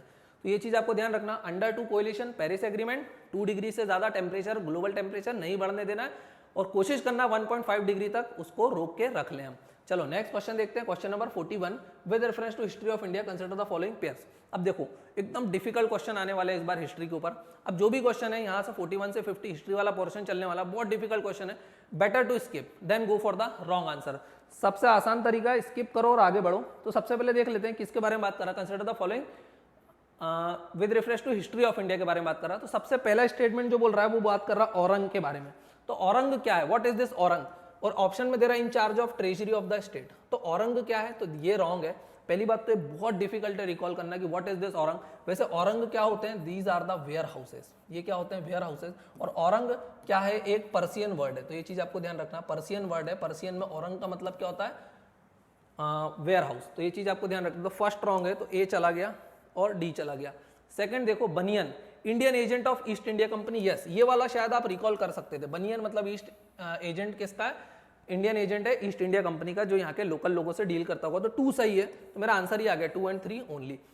तीसरा क्या बोल रहा, Mirasidar designated revenue payer to the state. अब देखो कितने डिफिकल्ट वर्ड्स हैं, आइदर यू नो इट और you don't know it, so it is better to skip. तो ये चीज आपको ध्यान रखना है। सो 41 का मेरा आंसर क्या हो रहा है, B, that is 2 and 3 only. Next देख लेते हैं क्वेश्चन नंबर, सॉरी ये 41 था मेरा, 41 का आंसर हो रहा है बी। अब देख लेते हैं question number 42 with reference to the religious history of India consider the following statement. अब देखो फिर अगेन बहुत डिफिकल्ट आ गया, लेकिन मैंने बताया था इस टाइप के क्वेश्चन में अगर डिफिकल्ट है तो Buddhism, Jainism, Ashoka, Vijayanagara empire को ढूंढना है।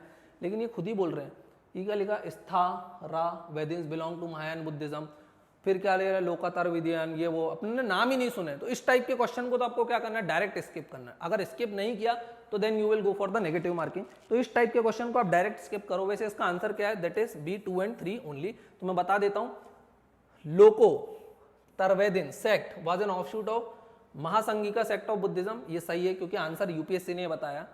द डेफिकेशन ऑफ, ये क्या लिखा, deification of Buddha by Mahasanghika foster the Mahayana Buddhism करा होगा, और फर्स्ट वाला रॉन्ग है, सेकंड और थर्ड राइट है। तो मुझे नहीं पता इसका आंसर क्या था, बट यूपीएससी ने आंसर ये दिया हुआ था। अब जल्दी से अपन देख लेते हैं कि 43 क्वेश्चन किसके बारे में बात कर रहा है। ये वाला इजी क्वेश्चन है, which of the following statement correctly explain the impact of industrial revolution on India. Industrial revolution का इंपैक्ट क्या हुआ इंडिया पे on first half of the 19th century. First half of 19th century मतलब 1800 से 1900, और first half मतलब 1800 से लेके 1850 तक। तो इंडस्ट्रियल रिवॉल्यूशन का इंडिया पे इंपैक्ट क्या हुआ ड्यूरिंग दिस टाइम पीरियड। तो सबसे पहले देखना इंडस्ट्रियल रिवॉल्यूशन कहाँ हुआ भाई, ब्रिटेन में हुआ। अगर इंडस्ट्रियल रिवॉल्यूशन वहाँ पे होगा मतलब मास प्रोडक्शन मशीन वगैरह से हो रहा है, अब इंडिया से उनको रॉ मटेरियल की जरूरत है और वो फिनिश प्रोडक्ट हमको बेचेंगे, तो उसका सबसे बड़ा इंपैक्ट किस पे हुआ, तो कॉटन टेक्सटाइल पे हुआ।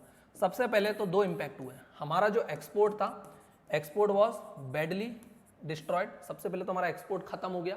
दूसरी चीज ये हुई कि जो कॉटन को बेचने वाले थे, जो इसके सेलर थे, सबसे पहले तो बेचारे एक्सपोर्ट नहीं कर पा रहे, फिर उनका डोमेस्टिक मार्केट भी छिन गया। तो उनका जो डोमेस्टिक मार्केट था, डोमेस्टिक मार्केट में वो बेच पाते लेकिन वो नहीं बेच पाए, डोमेस्टिक मार्केट भी डिक्लाइन हो गया। क्यों, क्योंकि जब ब्रिटेन में इंडस्ट्रियल रिवॉल्यूशन हुआ तो वो ऐसे मशीन मेड जो प्रोडक्ट्स थे वो सस्ते थे, फिनिशिंग से बनते थे, तो उनने डोमेस्टिक मार्केट को फ्लड कर दिया था। तो इससे हमारे किस पे इंपैक्ट आया था, कॉटन टेक्सटाइल पे काफी इंपैक्ट आया था। सो इंडियन हैंडीक्राफ्ट वर रूइंड, बर्बाद हो गए थे बेचारे। Yes, this is correct. तो आंसर मेरा क्या हो जाएगा, ए हो जाएगा। सेकंड क्या बोल रहा, machine were introduce in Indian textile industry in large number. अरे मशीन क्यों इंट्रोड्यूस करेंगे, वो तो उन्होंने ब्रिटेन में इंट्रोड्यूस करी थी। Railways line were laid in many parts of the country. अभी ये फर्स्ट सेंचुरी में नहीं, रेलवे लाइन कब डली थी, पहली तो आपको पता होगा 1850s में डली थी, 1850 के तो बाद डली थी, और ये बात कर रहा है 1800 से 1850 की। सो थर्ड को भी आप एलिमिनेट कर सकते हो।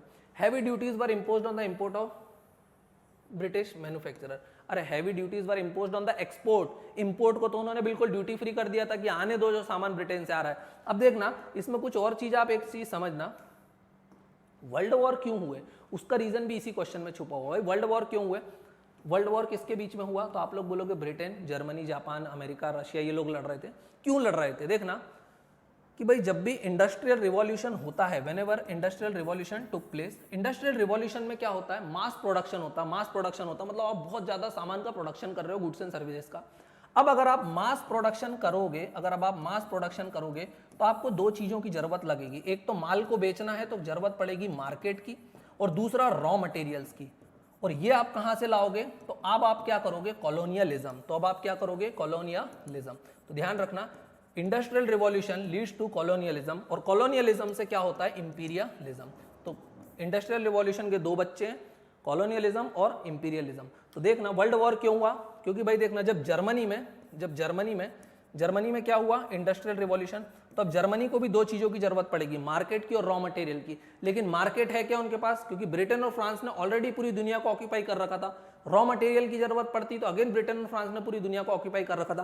तो अब इनकी लड़ाई तो होना ही थी ना। और नया एंट्रेंट एक और आ गया था, जापान, क्योंकि जापान में भी इंडस्ट्रियल रिवॉल्यूशन हो रहा था। तो जब इंडस्ट्रियल रिवॉल्यूशन हुआ तब क्या हुए, वर्ल्ड वॉर हुए। तो इसका आंसर हो जाएगा A, Indian handicrafts were ruined. Next question देख लेते हैं, question number 44। Consider the following events in the history of India. Consider the following events. Rise of Pratihara under king Bhoja. देखना ये वाले को तो आप गलत कर सकते हो, प्रतिहार अंडर भोज था क्या, नहीं। राजा भोज किससे बिलोंग करते थे, परमार डायनेस्टी से। और हम लोग मध्य प्रदेश के हैं, मैं मध्य प्रदेश का हूं, तो मुझे पता है कि राजा भोज किससे थे, तो परमार डायनेस्टी से। तो फर्स्ट इज रॉन्ग। तो जहां जहां पहली बात देखना, प्रतिहार अंडर किंग भोज, सॉरी ये तो भैया क्या बोल रहा, क्रोनोलॉजिकल ऑर्डर बोल रहा, मतलब सही तो सारी चीजें लेकिन क्रोनोलॉजी में जमाना है। तो कोई भी चीज यहाँ पर एलिमिनेट वगैरह कुछ भी नहीं होने वाला है, बहुत डिफिकल्ट क्वेश्चन होने वाला है। अगर आपको क्रोनोलॉजी पता है तो आप इसको अटेम्प्ट कर सकते हो, otherwise it is better to skip. अब वैसे इसका आंसर क्या दिया हुआ है यूपीएससी ने, अकॉर्डिंग टू यूपीएससी इसका जो आंसर होने वाला है वो है सी, 2413। अब जो भी आप क्वेश्चन को एक बार खुद से देख लेना, मैं यहाँ पर टाइम वेस्ट नहीं करूंगा, क्योंकि ये क्या है, क्रोनोलॉजी का इवेंट का क्वेश्चन है, काफी डिफिकल्ट है, कभी इसके बारे में नाम नहीं सुना, इसके बारे में पढ़ने की जरूरत भी नहीं है। ऐसे क्वेश्चन आए तो it is better to skip. Next question देख लेते हैं अपन क्या बोल रहा है, क्वेश्चन नंबर 45। हुंडी के बारे में बात कर रहा है। Which of the following phrases defines the nature of हुंडी। भाई हुंडी क्या रहते थे, तो हुंडी आपको पता है, ये तो इजी था इकोनॉमिक्स का। These were bill of exchange. Bill of exchange ये चेक के जैसे रहते थे कि भाई आपने यहाँ से हुंडी लेके गए, दूसरी जगह भी उसको ऑनर किया जाता था। अब ये बिल ऑफ एक्सचेंज क्या है, ये आप लोगों को पता होगा, आप इसको इवन गिरवी रख के बैंक वगैरह से लोन भी ले सकते हो, एमएसएमई वगैरह में काफी यूज होती है। So hundis were like the bill of exchange, an advisory issued by king to his subordinates, नहीं। A diary to be maintained by the daily accounts, नहीं। A bill of exchange, yes, this is the correct answer। अब ऐसे bill of exchange क्या होता है, मैं जल्दी से शॉर्ट में बता देता हूँ। What is this bill of exchange? bill of exchange क्या होता है, तो जल्दी से देखना। फॉर एग्जाम्पल कोई भी एक एमएसएमई है, छोटी सी micro small and medium enterprises, इसने किसका प्रोडक्शन किया, कोई ऐसे गुड्स का प्रोडक्शन किया that are used as the raw material in the reliance. तो भाई इन्होंने अपना कुछ माल किसको बेचा, अपना रॉ मटेरियल किसको बेचा, रिलायंस को। अब जब इन्होंने माल बेचा तो इसने पहले रॉ मटेरियल को इसने भी कुछ ना कुछ परचेस किया होगा, तो इसके वहां पर पैसे लगे होंगे। लेकिन रिलायंस ने बोला कि भाई हम आपको पेमेंट तो करेंगे but we will pay you after 1 year. हम कब देंगे आपको, 1 साल के बाद पैसा देंगे। और जब तक वो एमएसएमई से बोल रहा आप तो माल पहुंचाओ, तो एमएसएमई बेचारा फिर दे पाएगा क्या, क्योंकि उसको आगे से भी माल खरीदना नहीं। तो जो रिलायंस ने उसको लिख के दिया है 1 ईयर के बाद में, that is bill of exchange. तो एमएसएमई इस बिल ऑफ एक्सचेंज को बैंक में गिरवी रखेगा और वहां से क्या ले लेगा, लोन वगैरह ले लेगा और अपना काम चलने देगा। तो रिलायंस में बिल ऑफ एक्सचेंज का जो कंसेप्ट था वो ये था। और हुंडी ये पहले से चल रहा है, एंशिएंट किंग्स भी इस चीज को जानते थे। हमारे यहाँ पे बड़े बड़े मर्चेंट्स थे जो किसको यूज करते थे, हुंडी को। क्वेश्चन नंबर 46 देख लेते हैं, with reference to the book देशकर कठेर written by, again very factual question. सीधे आपको इसका आंसर पता होना चाहिए, नहीं पता है तो बेटर टू स्किप। अगर नहीं पता है तो मैं बता देता हूं, इसका आंसर है ए, दैट इज 1 and 2 ओनली। अब इसको आप खुद से देख लेना जो भी इसका आंसर हो। नेक्स्ट है question number 47। This is easy question, Gandhi Irwin pact पे क्वेश्चन है। Included which of the following. Gandhi Irwin pact जिसको दिल्ली पैक्ट भी बोलते थे, आप लोगों को पता है। इसके बाद गांधी जी ने भगत सिंह वगैरह की फांसी पे रोक नहीं लगवा पाए थे, उससे रिलेटेड है। तो पहला देखो, invitation to Congress to participate in the round table conference. Yes, जब गांधी इरविन पैक्ट हुआ था तो दो चीजें साइन हुई थी। गांधी जी ने बोला था भाई हम सिविल डिसोबीडियंस मूवमेंट को रोक रहे हैं फॉर द टाइम बिंग, और जो इरविन थे उस समय के वॉइस रहा, उन्होंने गांधी जी को बोला था आप आओ सेकंड राउंड टेबल कॉन्फ्रेंस में पार्टिसिपेट करो, लंदन वंडन चलो घूम फिर के आते हैं। तो ये वाला तो सही है। तो 1 कहाँ नहीं है, 2 ऑप्शन में नहीं है, 2 ऑप्शंस आर एलिमिनेटेड। सेकंड बोल रहा है withdrawal of ordinances promulgated in connection with the civil disobedience movement. हाँ भाई, जो भी गवर्नमेंट ने ऑर्डिनेंस वगैरह इशू किए थे, जो भी जिन लोगों को गिरफ्तारी की थी, those who are involved in non violent movement, उनको रिलीज भी करना था, ये बात भी सही है। थर्ड क्या बोल रहा है, acceptance of Gandhi suggestion for inquiry into public excesses. देखना, इरविन ने गांधी जी की 2 बात नहीं मानी थी। जो इरविन था उसने गांधी जी की 2 बात नहीं मानी थी। सबसे पहले उसने बोला था भगत सिंह को जो एग्जीक्यूशन को रोकना है, तो उसने बोला था नहीं, भगत सिंह को मैं एग्जीक्यूट करूंगा। दूसरा उसने बोला था कि जो आपने एक्सेसेस किए, गवर्नमेंट ने लोगों के साथ मारपीट करी, तो उसमें पुलिस एक्सेसेस की इंक्वायरी करो, तो बोला था वो भी नहीं करूंगा। तो ये स्टेटमेंट को भी इरविन ने मना कर दिया था। तो उसने गांधी जी की 2 डिमांड को एक्सेप्ट नहीं किया था। फोर्थ क्या बोल रहा है, एक्सेप्टेंस ऑफ गांधी सजेशन नहीं किया था एक्सेप्ट, तो रॉन्ग है। फोर्थ सही है, release of only those prisoner who were not charge with the violence. उन्होंने, गांधी जी ने बोला था सिर्फ उन प्रिजनर को छोड़ो जो वायलेंस में इन्वॉल्व नहीं है, इसलिए भगत सिंह को फांसी हुई। क्यों? क्योंकि इन्होंने बोला था those not charge with the violence, तो मतलब जिन्होंने वायलेंस करी थी उनको फांसी दे दो और जो नॉन वायलेंस थे उनको छोड़ दो। तो यहाँ पर थर्ड गलत है, 1 2 सही है, तो 1 2 एंड 4 जो है मेरा करेक्ट आंसर हो जाएगा। इजी क्वेश्चन था, गांधी इरविन या दिल्ली पैक्ट पे क्वेश्चन था ये, और आता ही आता है यहाँ से एक क्वेश्चन। तो नेक्स्ट क्वेश्चन देख लेते हैं, question number 48। Vital Vidhwansak, the first monthly journal to have untouchable people as its target audience was published by. Again factual question, answer है गोपाल बाबा वलंकर। इन लोगों ने अनटचेबिलिटी पे कोई मंथली जर्नल वगैरह निकालते थे।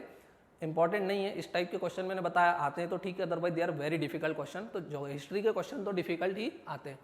Question number 49, with reference to the history of India the term kulyavapa and dronavapa denote. ये कुल्यवाप और द्रोणवाप क्या है, अब अगर आपको ये पता है तो ठीक है, otherwise again very very difficult. वैसे इसका आंसर है मेजरमेंट ऑफ लैंड, और ये जो वर्ड थे कब यूज होते थे? During Gupta empire. ओके, तो ये चीज आपको ध्यान रखना है। अगेन फैक्चुअल क्वेश्चन है, आता है तो ठीक, otherwise it is better to skip. अब नेक्स्ट क्वेश्चन देख लेते हैं, आज का हमारा last question, that is question number 50। Who among the following ruler advise subject through this inscription whosoever praises his religion sect or blames other sect out of excessive devotion to his own sect with the view of glorifying his own sect, he rather injure his own sect very severely। क्या बोल रहा है भाई? कोई अगर आदमी अपने religion से बहुत प्यार करता है तो अपने रिलीजन को बहुत बढ़ाई करता है, बहुत उसकी प्रशंसा करता है, और दूसरे रिलीजन वालों को नीचा दिखाता है, तो एक्चुअली वो क्या करता है? वो अपने रिलीजन की इंसल्ट कर देता है। ये बात किसने बोली थी? अगेन ऑप्शन है, मैंने क्या बोला? Buddhism, Jainism, Vijayanagara empire, Ashoka. तो अशोक दिख गया, तो अशोक ने अपने लोगों को ये इंस्ट्रक्शन दिया था कि आप दूसरे के सेक्ट को क्रिटिसाइज मत करो। ठीक है, तो यहाँ पर आंसर क्या हो जाएगा? अशोका। ओके, इजी क्वेश्चन था ये वाला। तो अब देखिए, मेरा नाम है पुलकित तिवारी, मैंने आपको अपने से इंट्रोड्यूस वैसे तो करा चुका हूँ। मेरा नाम है पुलकित तिवारी और मैं जो हूँ विष्णुगुप्त एकेडमी में पढ़ाता हूँ। अगर आपको लेक्चर वगैरह पसंद आते हैं तो आप चाहो तो हमारी टेस्ट सीरीज को ज्वाइन कर सकते हो, जो कब से स्टार्ट हो रही है? 6 जून से। तो अगर आपको टेस्ट सीरीज ज्वाइन करना है तो आप यहाँ पे नीचे दिए हुए नंबर पे कांटेक्ट कर सकते हैं, 9630000064। विनीता मैडम का नंबर है, दैट इज 9630000064। दूसरा है 8889900158। तो अगर आपको इस टाइप के क्वेश्चन सॉल्व करना है, यहाँ तो मैं बहुत स्पीड से सॉल्व कराता हूँ, क्योंकि मेरा टारगेट रहता है कि 2-2.5 घंटे में पूरे 100 क्वेश्चंस को मैं डिस्कस कर दूँ, क्योंकि इस समय प्रीलिम्स का टाइम है, बच्चों के पास टाइम की बहुत कमी होती है। तो अगर आपको टेस्ट सीरीज ज्वाइन करना है जहाँ पर हम बहुत कॉम्प्रिहेंसिव तरीके से डिस्कशन कराते हैं, तो आप 6 जून 2023 से जो हमारी टेस्ट सीरीज स्टार्ट हो रही है उसको ज्वाइन कर सकते हैं। And if you are new for the UPSC, तो अगर आपको न्यू बैच वगैरह ज्वाइन करना है एक्सक्लूसिव इंग्लिश मीडियम यूपीएससी के लिए, तो हमारे यहाँ आप ज्वाइन कर सकते हो। दैट इज 16 मई से स्टार्ट हो रहा है।